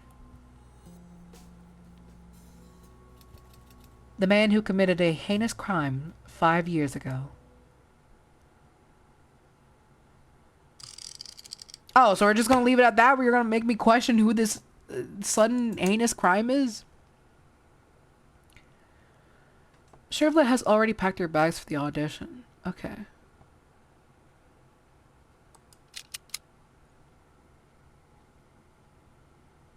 You know what? I just realized I stopped reading the subscriptions this entire time. Not subscriptions, descriptions. The entire time, the series. Because, like, I remember in the first episode I was reading those. I don't know why I stopped. Why did I stop? I don't know. Wallet, ticket, map, score, handkerchief, key. Chervlet is packing up. The costumes have been pre-ordered, so there isn't much for her to carry. She double-checks to make sure she has everything she needs. She's finally getting out of here. The fact that she's heading out for good still leaves a thorn in her heart. But now, all of this will bother her no more. The chains have been lifted, and she is filled with freedom like a bird out of its cage. Or not. There is still one left in the city. Maverick. She stares blankly, scrambling to get the name out of her mind. She never meant to quarrel with Maverick. It wasn't much of a fight. The insecurities filled her blood, rushing to the only man who always spoils her. Before she leaves, she needs to see him one last time to apologize. And to decide. To leave or stay. To be together or separate. Whether to be a beacon waiting for a home, a coming ship, or a lonely boat sailing to the end of the world. She must make a final decision. Chervlet buckles her suitcase with a click, then stands up. It is then she notices a muffled voice through the closed window. Chervlet expects some stray cats, or the rain dripping down from the leaves. The sobbing becomes apparent when she opens the window. She looks out to see none other than Gal, who has just delivered his cargo, is cowering in the shadow of the doorpost and weeping. Startled, Chervlet hurries from her room and out the back door to approach Gal. Instead of moving, he shrinks into a ball, as if a lost child. Gal? What's wrong? Out of desperation, he clings to this courtesy. His eyelids can no longer be the dam that holds back his tears, and he breaks down while clutching her dress. Chervlet tugs to break free, but gives up after a few tries. She bends and strokes the young man's long hair.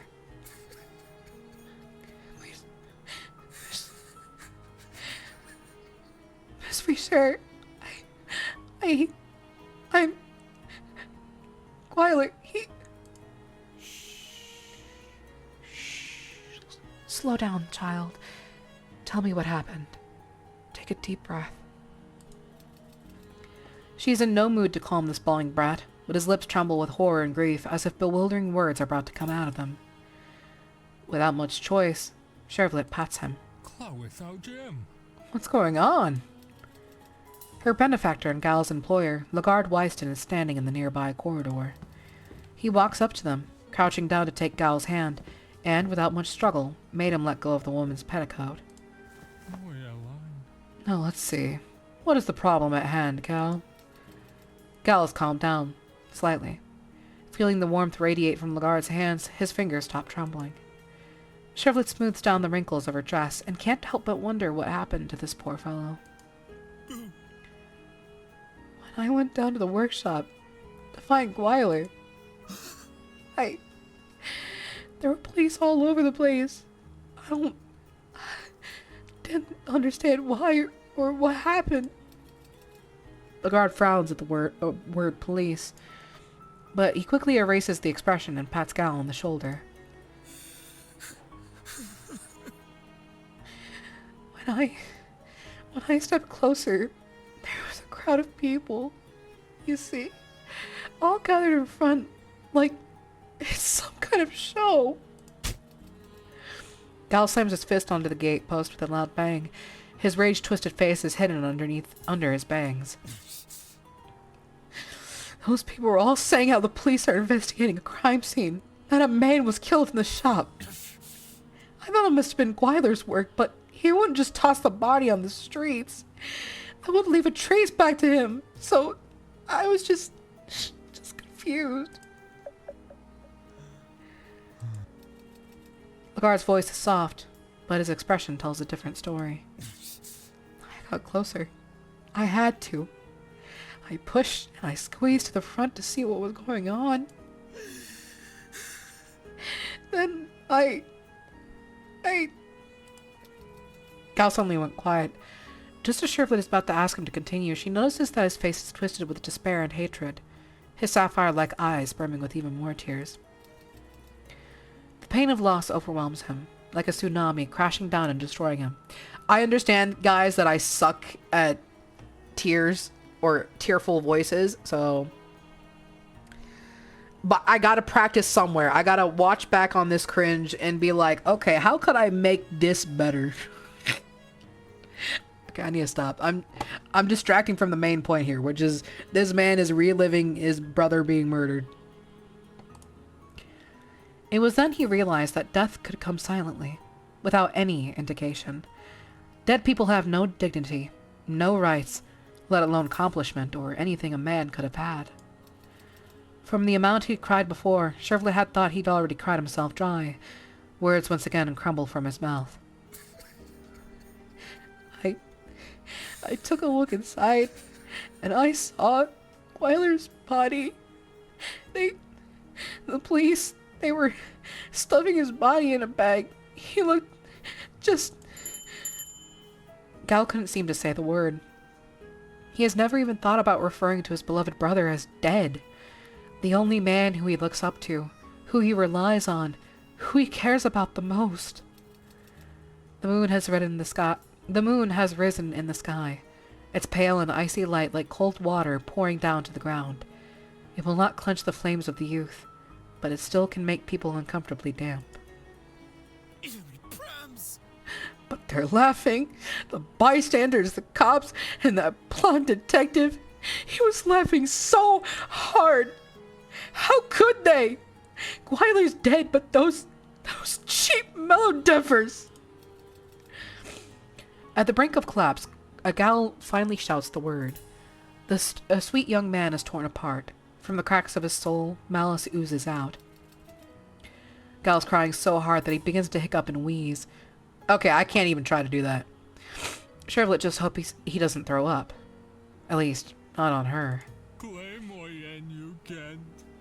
Behold, my son, the essence of humanity. Idiotic, cold, and brazen.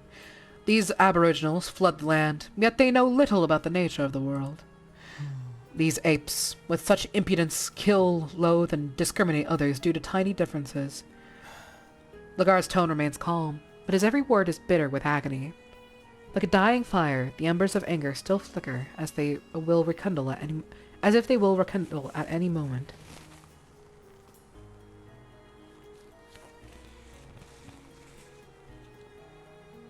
Bro, me trying to cry, like, for that crying section really, like, fucked up my entire situation here. Sorry.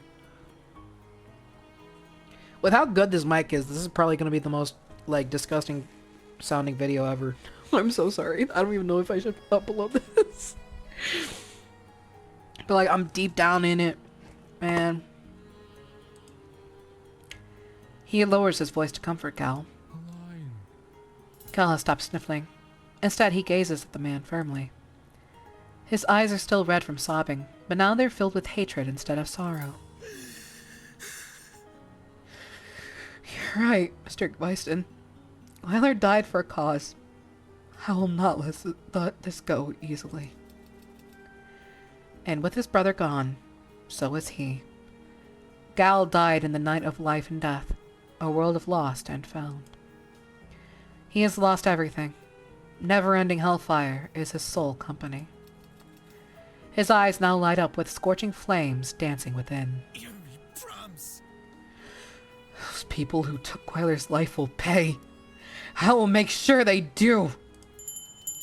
The guard nods in approval. He turns slightly to face Shervlet. Cleffy. Shervlet, how is your luggage coming along?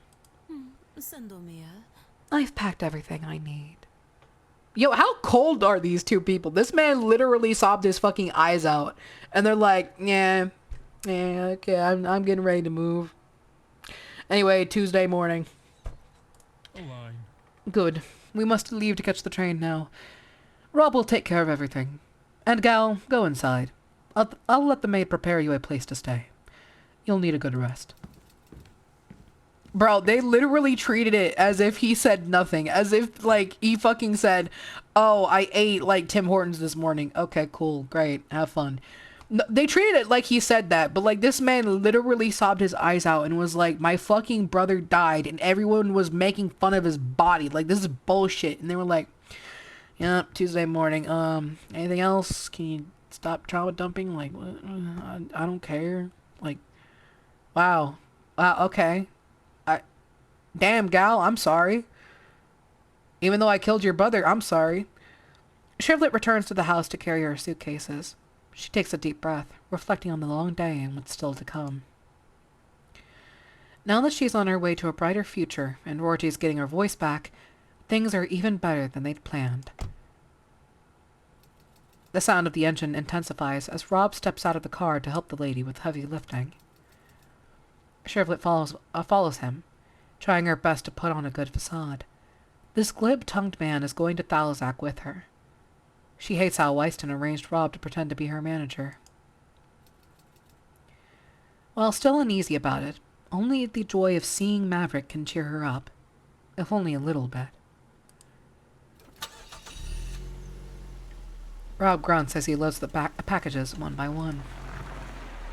After they are both in the car, Larry, the guard's other driver, pulls away. The cold wind of December blows over the metal surface of the car. Shervlet stares out into the darkness. The winter sun had long since set. She's eager to see the view of the other side. She wants to see Maverick. Can we go any faster? Robert turns around, puzzled by the sudden request. Fyong. Shang. No, but...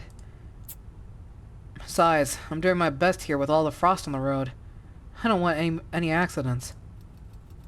Oh, was that a mistake from the developer side?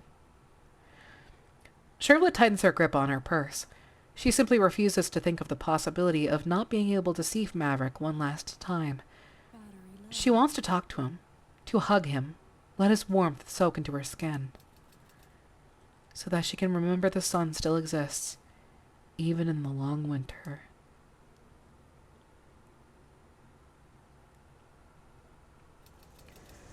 For some reason, there are surprisingly few passengers at the Illy Central Station compared to the number of roving police verifying each guest's identity. The platform is scattered with a few people either waiting for their rides or for their beloved to come home. Shrivelet is relieved that she won't be able to miss Maverick's tall and large silhouette in the crowd. Fuck's sake. Well then, I'll be on my way for the arrangements. Lane. Sure. Robert unloads the suitcases and leaves them with Shrivelet. Turning her attention away from Robert, she searches frantically for the man she misses the most. The station is in no way small. She pushes the luggage up the steps. At a glance, one can see almost every person who walks in and out of the station. She makes extra sure that not a living thing can escape her view. From the child who links his hand with his mother, to the hat maker who quietly lights up in the smoking area. The burning cigarette in his fingers, as if mocking her limited time, lets its ashes fall onto the tray like sand in an hourglass. Tick-tock. Tick-tock. The big quartz clock located at the center of the station strikes, indicating it's their time to leave. Every strike lands brutally on Shrivelet's heart. Her soul catches everlasting fire like she's Vicrelis, who is destined to be burned eternally. Her self-esteem has been burned into ashes, but the fire and the pain continue to spread, swallowing everything it touches. It refuses to let her go.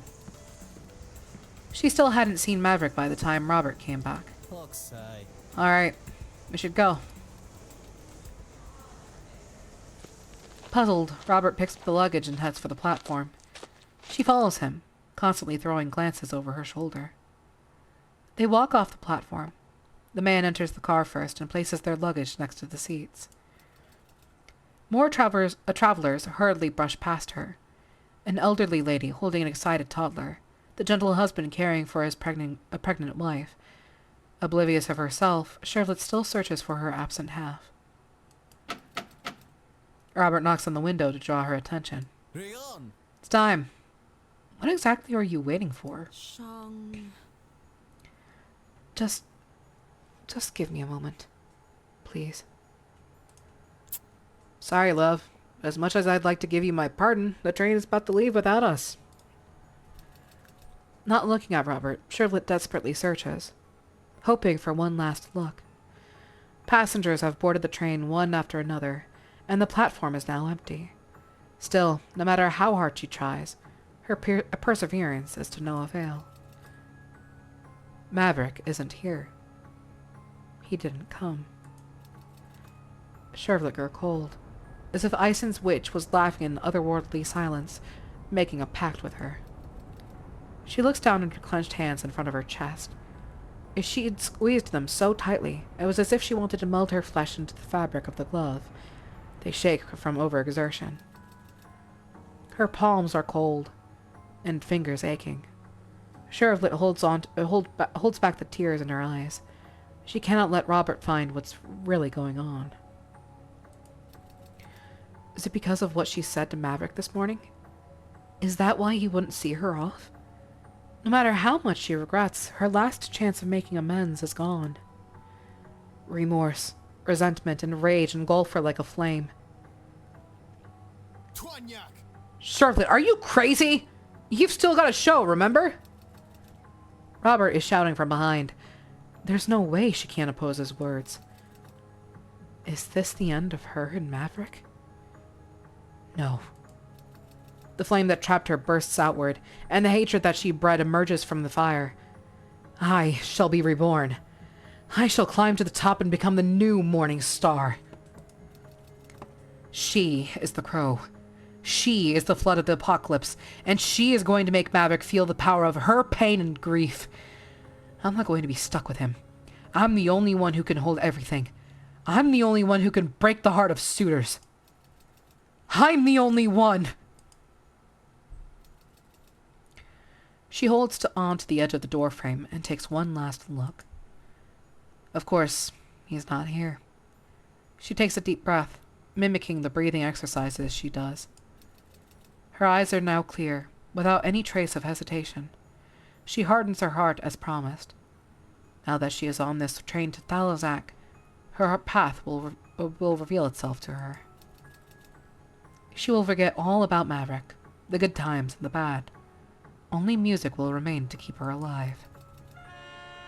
There's a long trip ahead, giving her time to organize her thoughts. With a few vibrations, a loud steam whistle is released, and the train begins to move on its tracks.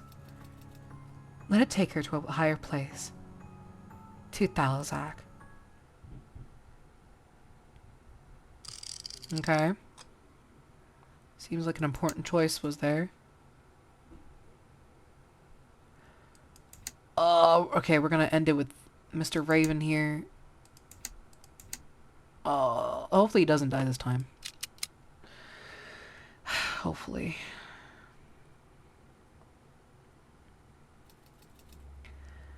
This is the longest and most frightening operation he's ever conducted.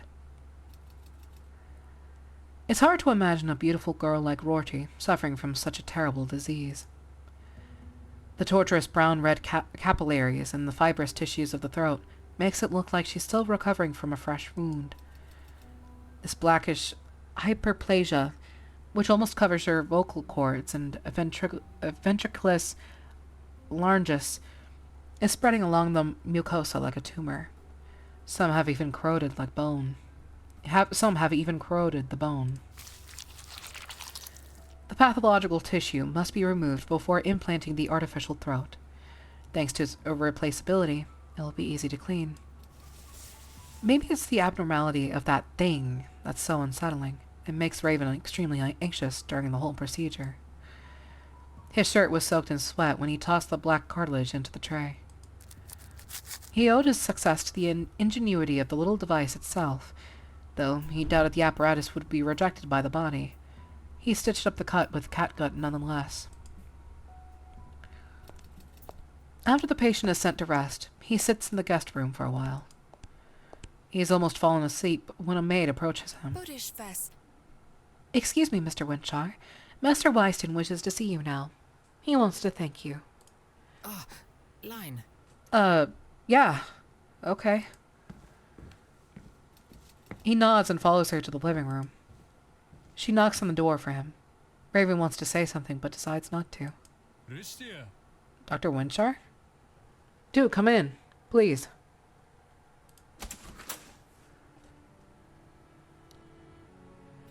He pushes open the door to see Lagarde reading in a wicker chair by an exquisite little tea table. The dapper man is wearing the same suits as the last time Raven met him. Come, my child. Sit here. He passed the seat beside him. The man is gazing at him with the gentleness of an amiable father. After Raven closes the door and takes a seat, he picks up the pot on the table and pours a cup. Oh, Boche. Please, allow me to apologize again for what happened with your transportation. It was very rude of me. I would like to thank you to come and join us for dinner tonight, as a token of my gratitude. We have a chef from Noto, so it'll be magnificent. Lagarde raises his tea to Raven, who purses his lips before lifting his. Steer a line.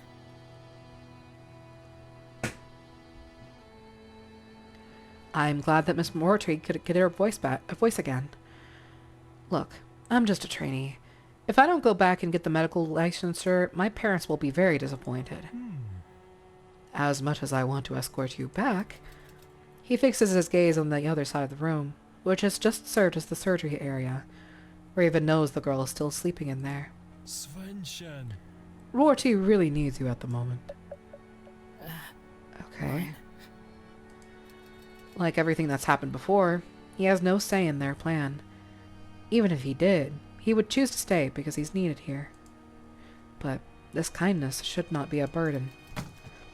Sensing his hesitation, Lagarde starts to say something placating when hurried footsteps come from outside. It's his new driver, Larry, who pushes open the door. Mr. Wyston, there's a... Yeah, for sure. Having a good time, Lagarde? A drawn-out greeting comes from behind Larry. A man in a fancy suit strides into the room with two escorts. Lagarde seems surprised and arcs his brow. Oh? I don't recall sending you an invitation, Mr. Gilbert Fallon. It's impolite to visit uninvited. This man does not look like a friend. With his guard up, Raven glances at Lagarde. who still puts on a good natured demeanor. A line. Wait for me in the dining room, Raven. Fallon glares at him, which glues Raven to his seat. His escorts still block the exit. Even Larry can't leave the room. Do you hate me that much, Lagarde? Did you take Morning Star without asking me? Alien. Calm down, Mr. Fallon. Be the reasonable man you... Shut the fuck up! Irvin jumps at his outburst. The man is flushed. His chest heaves like an enraged bull, and his red eyes look like they could shoot venom. Stop patronizing me and answer my damn question, Lagarde. Where did you take the Morning Star? She belongs to me. Fallon is beyond furious. The heaving of his chest could probably make the shell buttons on his shirt pop. Even the veins on the back of his hands pulsate when he tugs at his tie. Raven starts to worry that the altercation may become physical.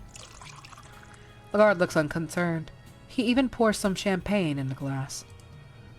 With drink in hand, he rises from the chair and gestures for the man glaring at him to sit. Coffee.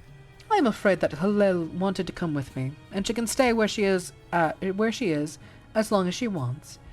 She will be performing on bigger stages as she once did. But you, Mr. Fallon, you would just toss her away like garbage when you're done. You. I will find her. No matter where you hide her in this city, I will find her. If you won't let go, I will make sure you learn the consequences intimately. He slams his fist on the table with a loud bang, and Lagarde's drink is knocked to the floor. The golden bubbles dampen his shoes and the carpet. The man is enraged. Raven would never have imagined a decent man like him could act like some punk on the street, ready to fight for his girl. But Lagarde manages to keep his composure, as if the bottle in Fallon's hand is just a harmless rose. Raven's body is tensed, ready for the loud bang of a bottle shattering, be it on the table, carpet, or Lagarde's head. He needs to get out of this room. Bang! The sound of the fall comes after a few seconds of complete silence, but without shattering glass as he'd imagined. To his surprise, it just rolls to the carpet below, fully intact, before frothing, gold liquid gurgles from its spout. The puddle is covered by a wrapped-in suit body in the blink of an eye. He witnesses this terrifying turn of events as a reflection in the French window. Before Fallon could smash the bottle on Lagarde's head, a terrible spasm seized him. His glare was suddenly filled with agony and astonishment. The man's eyes were engorged with blood, and the tensed muscles in his arms slackened. The bottle fell to the ground, spilling all over him. With his back hunched, Fallon collapsed across the table before sliding onto the carpet. It happened so fast. Raven jumps to the horrifying display, causing the stool to tilt and fall. Even the man's bodyguards are frozen to the ground. What the... The man's eyes widen, and a second later opens his mouth as though he wanted to scream, but no sound comes out. He falls to his knees and grasps at his throat, which catches Raven's attention. It's swollen like he's a snake trying to swallow an egg. He is scooting towards Lagarde, trying to grasp his shoe. Lagarde seems taken aback by the turn of events. He squats down with Fallon's men, lifting the man's neck higher, hoping to open his airway. The raspy voice squeezed from his swollen throat sounds like it is coming from beneath the sands. It's as terrifying as the wail of a ghost. Ristia. We could use a hand here, Raven! His word makes said man's hair stand on end, but his doctor nature manages to get a grip on him, and he rushes towards them to help. They rest Fallon's head down on Lagarde's lap and puts pressure on his swollen windpipe. What the fuck? Ew, what the hell was that? What was that noise? The man's inhale is sharp and weak with his neck in this new position. His face turns purple. His eyes bulge and drool dampens Lagarde's pants. He stares at Doctor with dilated eyes full of fear, while the other two are busy pushing the hard lump out of his throat.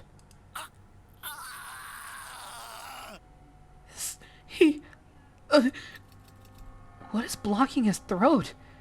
Raven thinks to himself. He's sure the man didn't eat anything, but his throat won't stop swelling.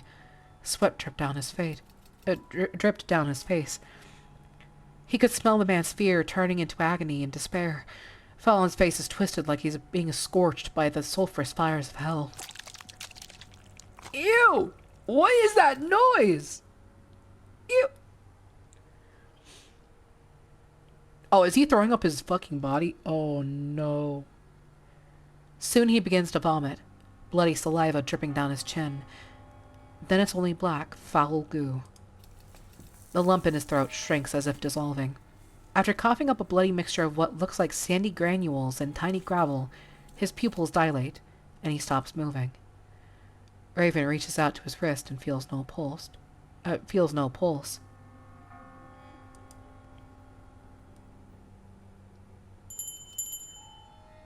The man is dead. Raven holds his sweat-soaked head in his arms. His eyes and mouth are still open. His empty stare into the void holds a cold finality.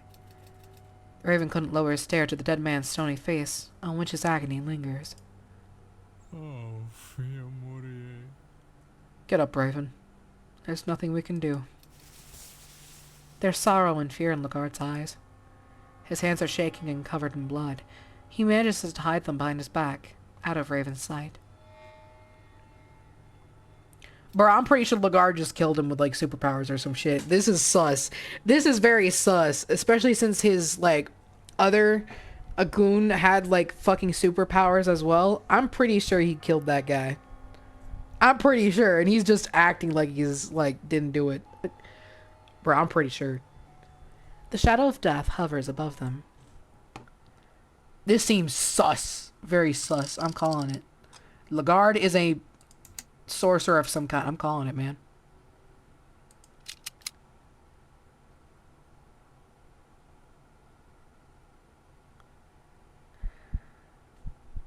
Oh, what the fuck happened? What? Why was there a beating heart? What happened? For the first time in his life, Letzeriel finds spiral staircases to be annoying. He came to this conclusion after the third time stopping to rest. There's only a tiny space against the wall for him to put his right foot, while the other side is dangerously narrow. He has to prop his left foot on the next stair to catch his breath. The godfather of the Toon-Lane family is a liar and a flip-flopper. Now he has to limp away with a beat-up body. The cramped staircase to the apartment of that tabloid journalist isn't helping, nor is the tight schedule for the appointment with her. But other than that, everything went as smoothly as he expected. Verathesis Order. Murmuring the name, he feels like he can go on again. With the last step conquered, Letzeriel finally stands in front of Rena's apartment door. No beautiful lady brushes past him. No kind neighbor shows up to help, and old light bulbs dangle from the ceiling. Knock, knock. He straightens his body to slowly and gracefully knock on the door. Then he pauses for a moment, amused by his imitation of an imaginary scholar. He draws back his hand and waits for her to open the door. Miller? Oh, hi, Letzeriel. You're right on time. I've been expecting you. Let's see. Much appreciated. If only he could just wait downstairs, he shot back inwardly. The dull ache all over his body stops his babbling. It would be a waste of energy to do so. She makes way for him to enter the living room.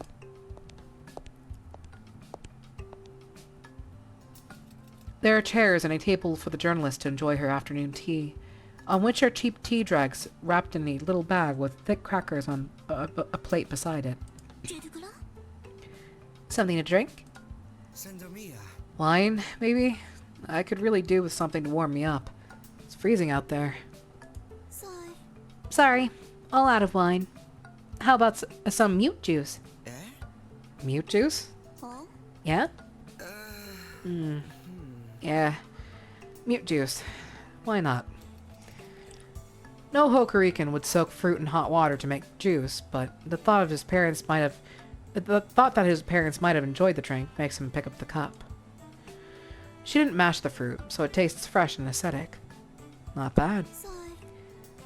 You're right on time. Remember what you told me before about what happened between the order and the church? Sendo mia. Of course. Anything new? Credo. No matter how hard they tried to cover their deeds, I can always dig them up. It's so easy to find out what's going on. Eh? What did you find? He echoed a few words perfunctorily. To make her spill everything she knows, he has to stroke her ego, acting as if he is subservient to her investigation skills. Godhrkar? You know the baptism festival? This year's show list just came out. Guess what? Grand Pian Theater, Delon?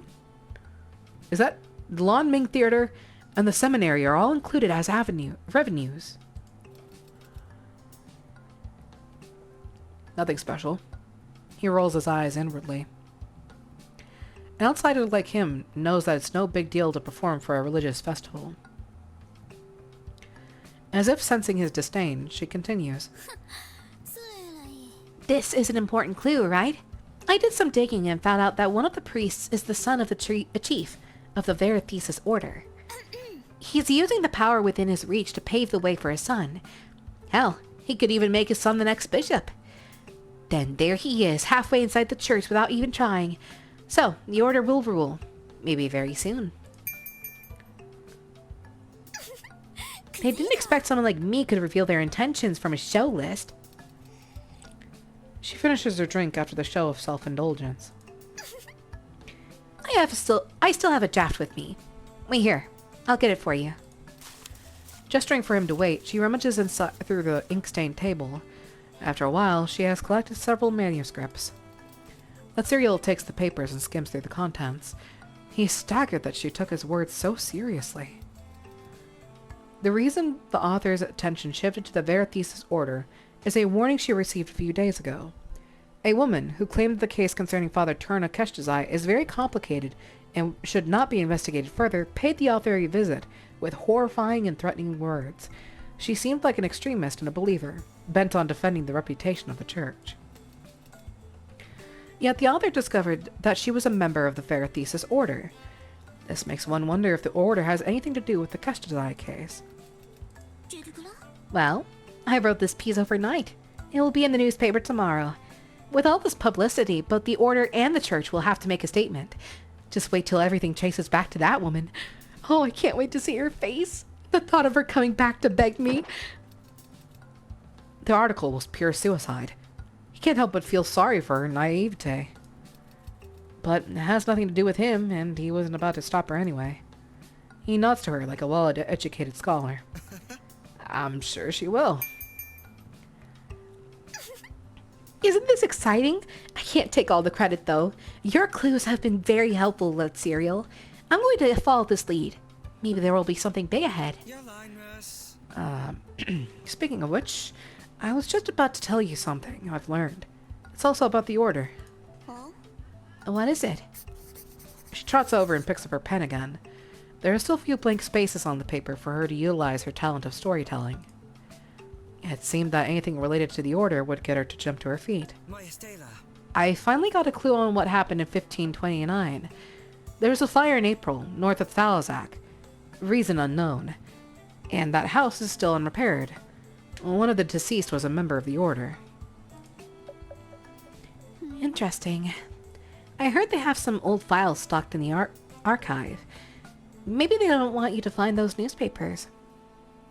Z. Probably. If we start from there, we could dig up something very newsworthy. それらいい。 But if it was just an accident, there's no need to get that involved. What is this? Some kind of scholar murder case? How exciting. Maybe they sent a killer and just made it look like an accident. His heart clenches at this idea. Her words just confirmed his assumption. His parents may be long gone, not because of disease or an accident. The Mafia, an arsonist, the Verathesis order, missing files, everything just leads to another mystery. Yeah, anything is possible. Those schemes will be exposed and the truth will be unearthed by you and me. He has to know the answer, no matter what it is. Seems like you've made up your mind. Sandomia. I want to confront the chief. His words almost make her choke on her tea. By confront, you mean you're going to see him in person? That's right. Can I find him at the headquarters, or do I need to make an appointment? Now he has a name, and he knows the chief is aware of what really happened. As impossible as it may seem, facing him would be the best choice. The truth has a price, but he's ready to pay it. Otherwise, all the risks he took would have been for nothing. Maybe it's his determined look that erases the disbelief from her face. Well, since you're really going, I have an idea. There will be a lecture, and the man you're looking for, say out Nathan, is the speaker. It's about broadcasting technology or something like that. I'm not expert. You could sneak in if you're interested. Might even get a chance to talk to him. So, I can't promise anything. You have to try your luck there. That's the last thing he needs, Latsuriel thinks to himself. He makes a plan for tomorrow. He will meet Mr. Mulnathan, and everything will come to light. Latsuriel hopes his luck can take him a little further. Z. Alright, let me see. Oops, it's getting late. Go home and get some rest. We need to split up tomorrow. Eh? Wait, split up? Of course, let's see. Of course, let's see. You will not be alone on this matter. I will help you. I'm going to try my luck at the police station and cemetery for the fire accident you just mentioned.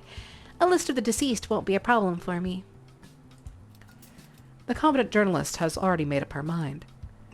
Compared to his plan, hers is nothing less than audacious. You want to sneak into the police station and cemetery? This is no show list. It won't be easy.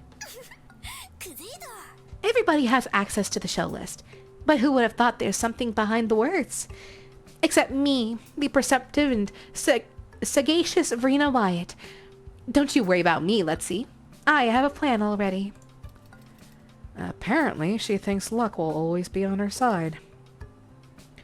The journalist gets stars in her eyes and tilts her chin up.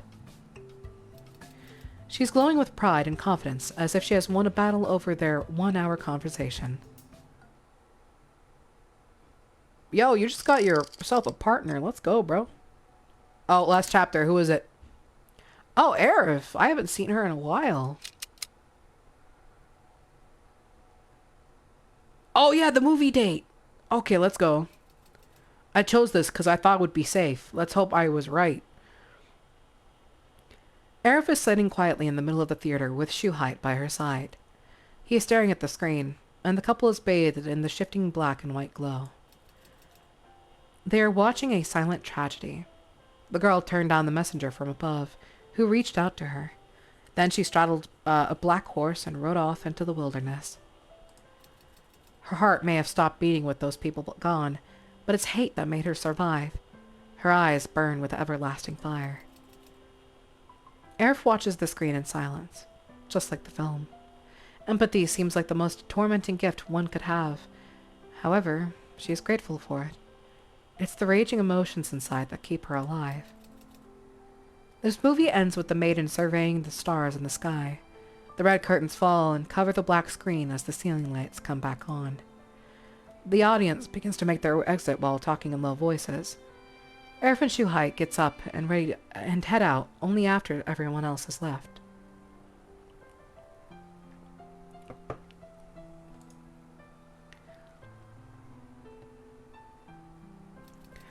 The stars and moon light up the sky. Night wind is harsher than in the day, so she huddles deeper into her coat. She notices Shuhite is trying to take off his scarf and hand it to her.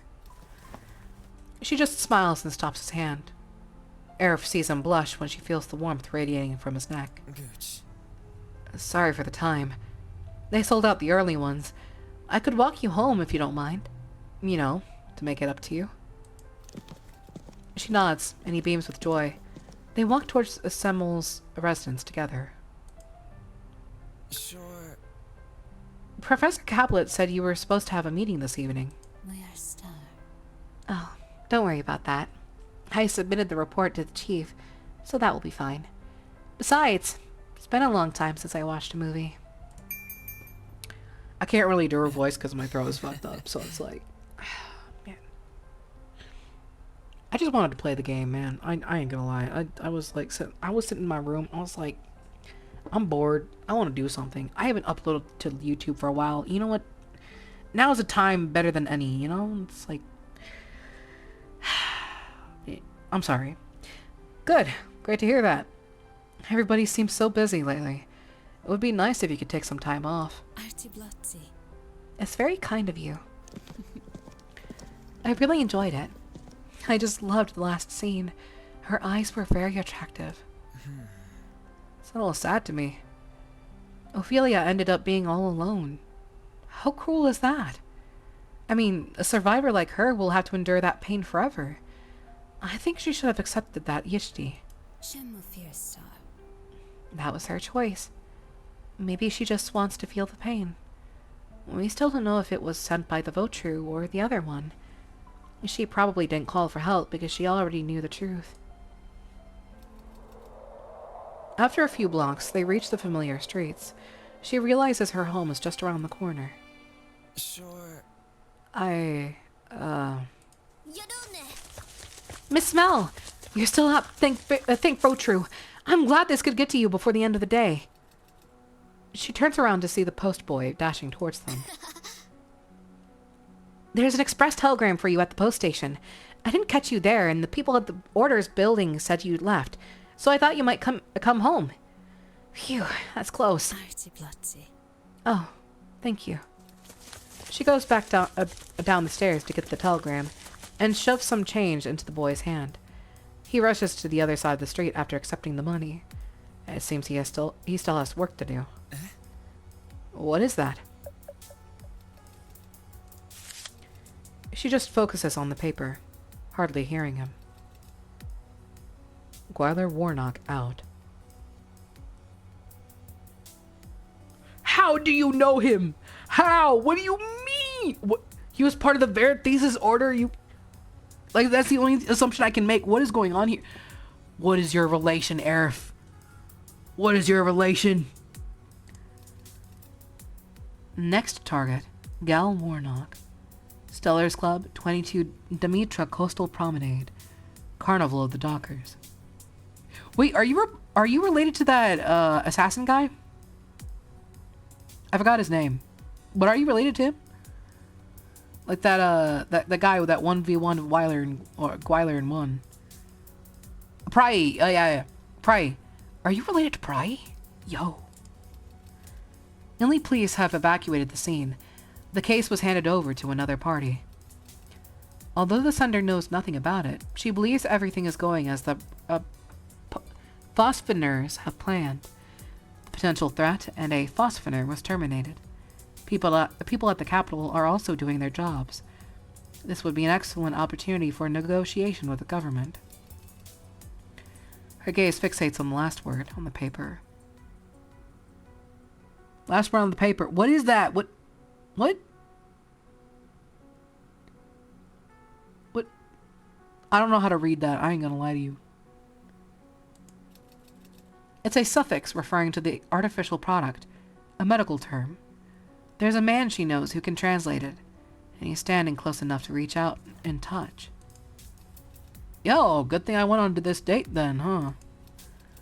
No, that'd be too risky.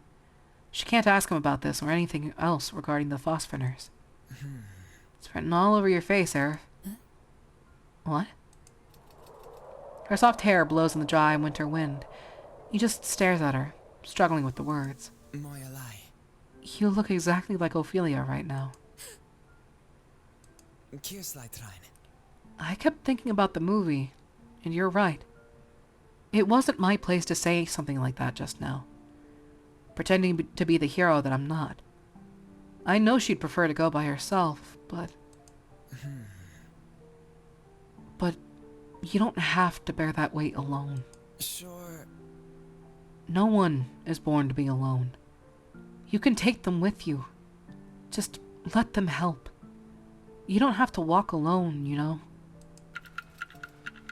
No, I'm gonna go for his help. Okay, now I have to go back and actually read what was said because I didn't want that to time out. Hold up. Wait, no, wait, hold up. History. There we go. Wait, didn't show up? What? She mulls over his words for a while. Then she folds the paper, disclosing only half of the address, but the entire suffix. Godhrkar.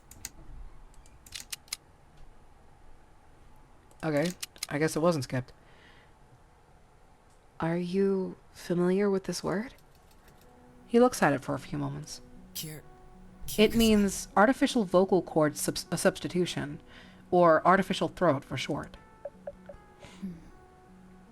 Artificial throat? Yeah, there was a theory about using it to replace damaged vocal cords for a while, but it was just a theory until last year. Does this have anything to do with the case in Illy? How did you know? Professor Holland told me you hadn't gotten any rest since that case. I'm not snooping around or anything. I just wanted to ask you out, that's all. Sure. So, does this count as a possible lead? Whoever sent this letter wants help from the Order's doctors. Am I getting any closer? You are. If so, the culprit must have some medical knowledge. It's sad to hear about a doctor getting involved in a murder case. Artificial throat implants require a doctor, but she knows that's not what the Order is focusing on, and probably shouldn't either. She has to end this conversation now. Maybe. Thank you, Shuhide. It's getting late. Go home now. I really had a great time today, but I'm afraid there's something important that requires my attention. Wait, you're not going, are you? I have to prepare to assist the investigation. I'm so sorry, but I believe you can understand how important this is to the Order. I just can't leave this right now. Or keep it lit. I'll go with you. He blocks her way with an unusual anxiousness, but soon realizes his imprudence and moves away. She can see it now. The tenderness and stubbornness on the boy's face have nowhere to hide. Good. At least, tell me where you're going. Her sigh is nearly imperceptible in the night wind. Illy City.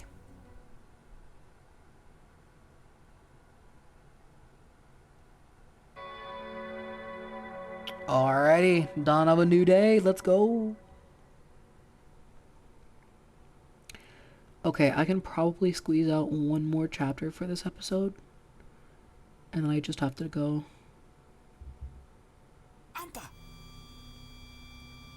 What the fuck? What? What the fuck? Wait, is this drawing back to the prologue?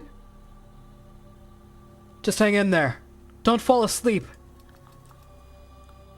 But there was only a murmur. Like sound from... But there was only a murmur.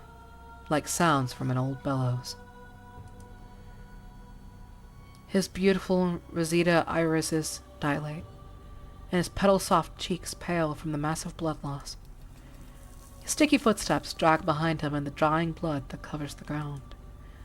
The elder gendarme gently puts down the cold, stiff body and holds the woman's wide-open, dark eyes. This was the last body. Godhrkar. What's the situation? What the fuck?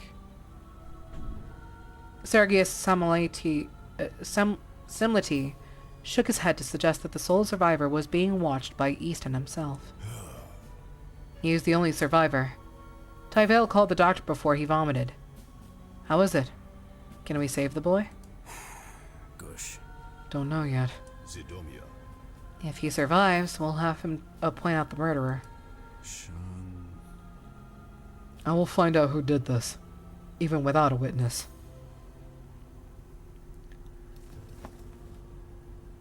Yo, this tied back to the prologue? Oh my god, that is amazing. What? The gendarme holds the boy's head to keep his severed windpipe and blood vessels intact, so the blood and air can continue to transfuse life to his brain. Thus the young man's wound had been properly...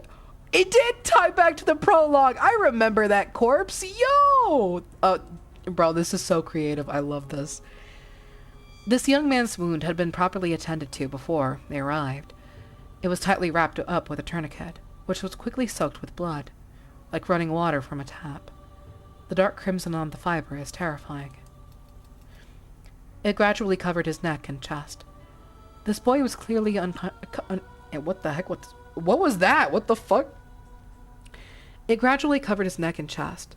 This boy was clearly unconscious, but his withered flower-like lips trembled as though he silently screamed. I just tumbled on my tongue for a second there. What the fuck was that? He still clearly remembers the indescribable heat of the blood, reminding him of streaming entrails, the splashes on the walls, and the semi-dried crimson pooling on the floor. The members of the Lurman Orchestra laid on the ground, eyes wide open. Their pupils were already dilated, and their beautiful irises had turned opaque. Many nights they would just stare at him in silence, as if searching for an answer. The nightmare still woke him up in cold terror years later. Oh, is Easton having a nightmare?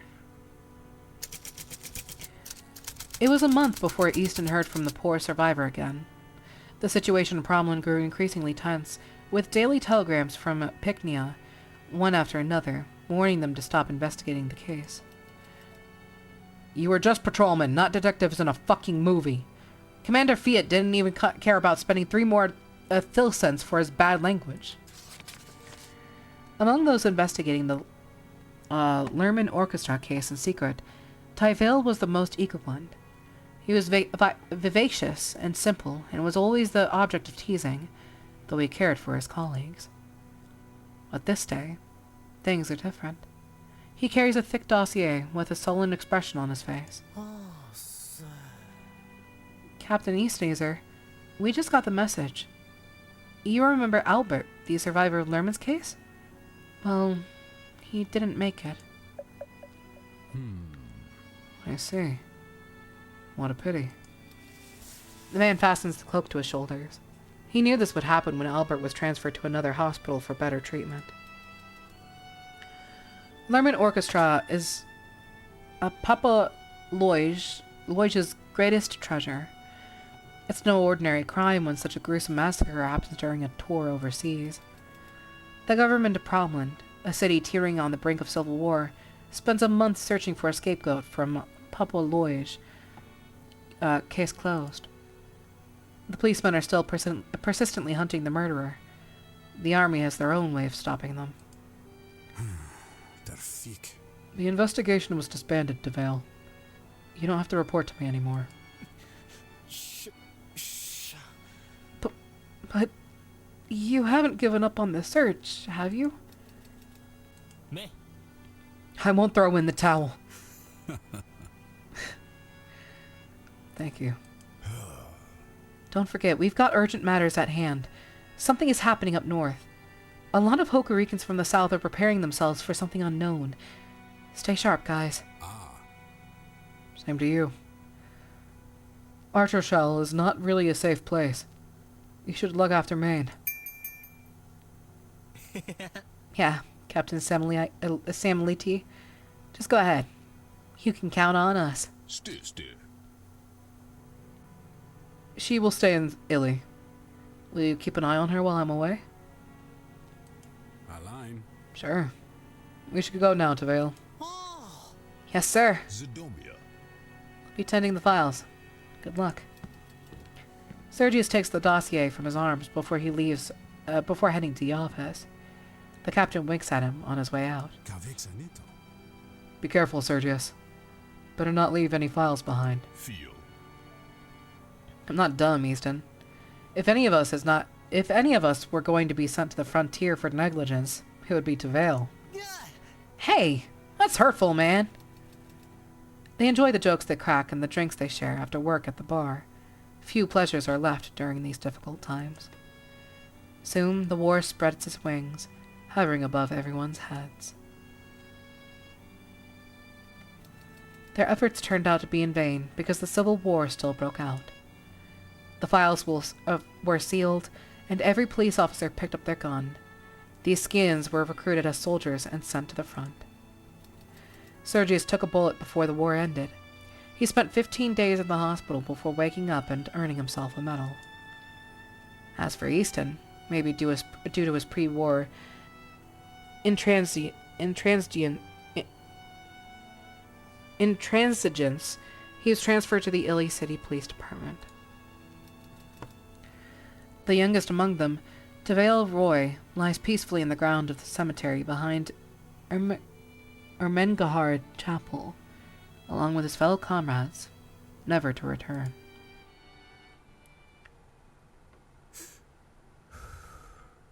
May you rest in peace, comrade. After placing the bouquet gently in front of Devale's tombstone, he straightens his back and salutes his comrade. He turns around and is greeted by the embrace of his wife and children. His daughter, Cynthia, is studying the widow. Natasha pulls out a handkerchief and wipes her tears in silence. The man went to war before the couple could celebrate their first anniversary. Easton had seen his wife in the pendant and knew her only from letters Devale carried around with him. After the war ends, he never sees the vibrant and happy girl in that black and white portrait again. He hadn't even been able to give her a child. Easton stands behind the duo, feeling another boulder pressing his chest. Thank you. Thank you all for coming today.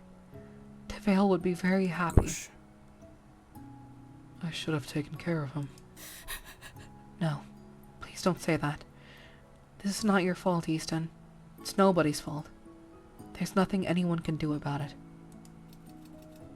The oppressive atmosphere haunts the man's tomb. He pets Olin on the head and beckons to his mother. Billion. Keep an eye out on Natasha and the kids, Billy. Going to see another old friend. I'll be right back. Belilia, still consoling the widow. What the fuck? Belilia is still consoling the widow. She nods in response and calls the boy to her side. Watching her father disappear in the morning fog, Cynthia wraps her arm around her brother's shoulders. Easton's eyes sweep over the names while passing through the headstones of martyrs who died between 1539 and 1544. A familiar one would appear every few seconds. He lights a cigarette and breathes in the freezing mist before heading to Albert's tomb. This poor boy wasn't able to return to his home after he died in Italy. He's buried here alone, with nothing but crows and tombstones as his company. The white veil-like fog disperses before him. There are no people in the area, except for a few mourners not far from Albert. One of them is squatting down while praying before one of the graves. White lilies on the stones are still fresh, with dew on each petal. The younger man in a heavy coat looks very familiar to the detective. It's the medical student who came to do the autopsy the other day. Eh? Winchar? Is that Winchar from med school? The sudden appearance of Easton startles the shy student. He turns his head to look at his caller and opens his mouth as if to stutter a hello, but fails. This is a real surprise, he thinks with a bitter smile. They always meet where a body sleeps. What a coincidence. What are you doing here? His smile and kindness seem to be thrown at a statue. Raven, still stiff, forces a smile. Godhrkar? Are you all right? Mine. It's fine. Thank you. This greeting seems to have drained his strength. Raven's face is pale and covered with sweat. He doesn't look fine to Easton. But the detective doesn't press on and just nods in incredulity. Maybe the boy just feels sick. He is by no means the strong type, a small figure with a slim torso. Besides, they worked together before. If there's anything wrong, he'll tell him. He's a cop. The gentleman gets up from the tombstone. He lifts his weight onto his cane and nods at the boy. There's an air of uneasiness floating around the trio like a gray mist, freezing them to the ground. The detective just takes one drag after another of a cigarette while his eyes shift between the med student and the older man. Just your claw? So, who are you paying a visit to, may I ask? Ah, To someone I didn't save. Albert into Vale. He fixes his gaze on the young man, a callow boy with a face some might find attractive. Raven reminds him of Albert, who died even younger than this med student before him. Godhrkar? And you? Moir's dear. I'm just here with a friend. As Raven speaks, the older man's sullen expression slacks. This makes his bulging brows and slim nose look extremely gaunt, revealing with fatigue and pain. Please excuse my manners, as a father who has lost his daughter. Gush. Wait, she died? Wait, what? Huh? Wait, she died? Or are we just like role playing because we're burying the body of the guy that just died in our house by unknown means? Royalty better not have died, bro. That would be fucked up. No, I should apologize. Sirot, a name engraved on the stone. He shifts his gaze to the gentleman, watching him remove his monocle and wipe it gently with a piece of silk as if he is lost in the past. She was a wonderful, well-behaved girl. Lovely as an angel. The sweetest dream.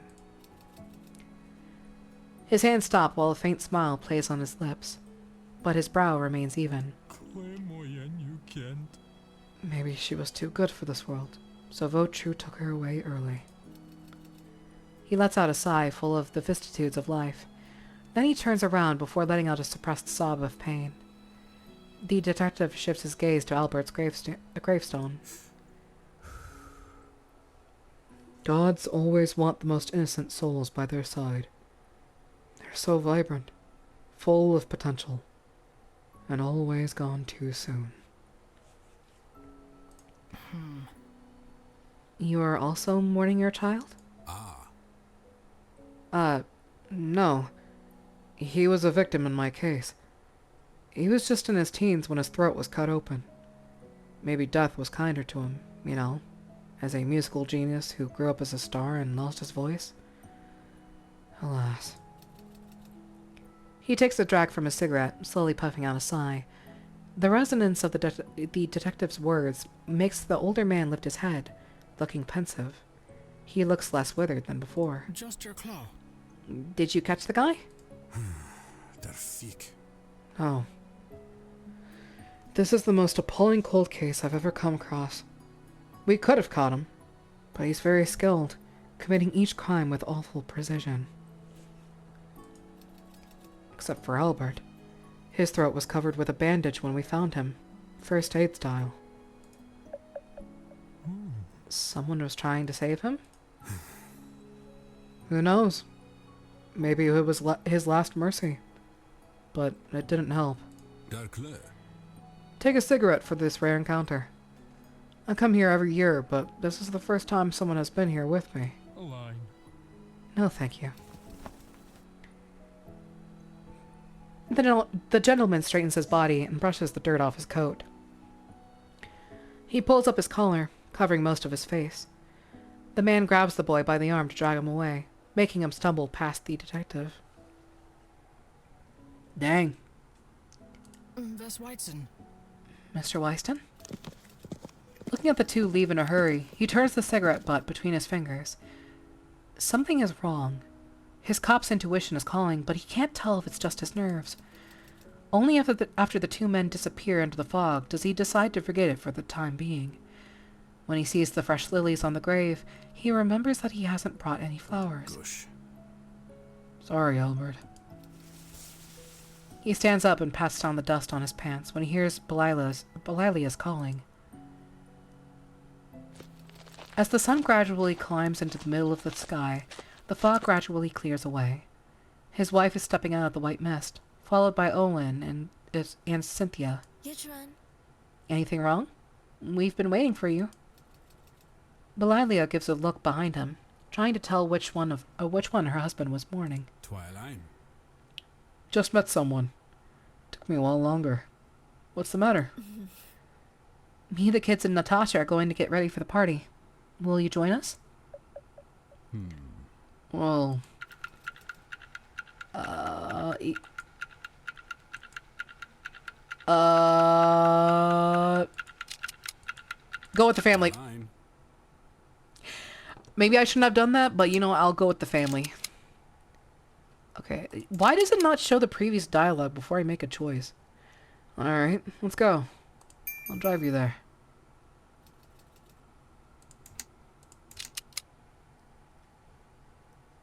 Dang it. His answer puts the first smile of the day on Belilia's face. Her dear husband finally stops talking about his damn job. Come on. Cynthia and Natasha are waiting for us. They will be meeting at a comrade's house, drinking to the tragedies of the war or exchanging family anecdotes just like the good old days. He'll be like a frozen fish brought back to life in his warm little family lake. But memories are always bittersweet, especially to these veterans. A mixture of mellow happiness mixed with pain like a cup of espresso. Shadows hover above their past, haunting the men. A bitter warmth, while temporarily bandaging his wound, seems to cut him even deeper. And this bitter warmth, while temporarily bandaging his trauma, seems to hurt him even more.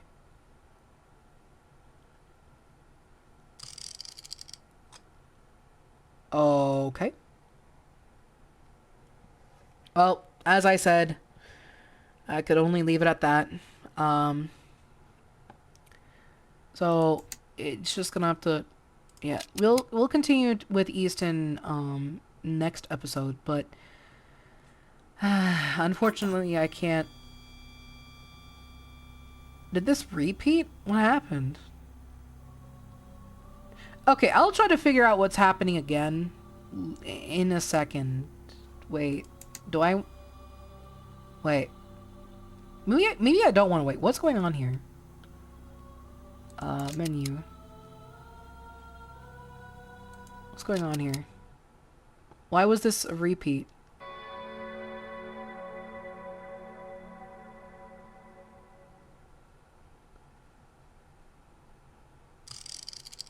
What? Why was this a repeat? What?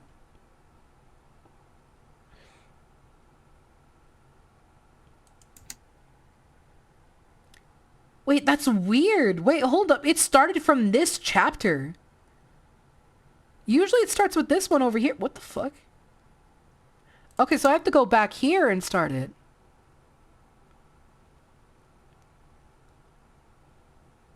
Oh. That is weird. Okay. Okay, so I guess I'll stop the chapter here. Or this episode here. Yeah, this is new. Okay. So I'll stop it here. I don't have much time left. But yeah, I'll see you later. Thank you for coming by, sticking around. Being who you are. But yeah, I will. Yes, I'm sure. I'm sure. Cause like if I it'll go there. Okay. Yeah. Thank you for sticking around. And I will see you guys next episode. The next time I do another episode. Alright? See ya.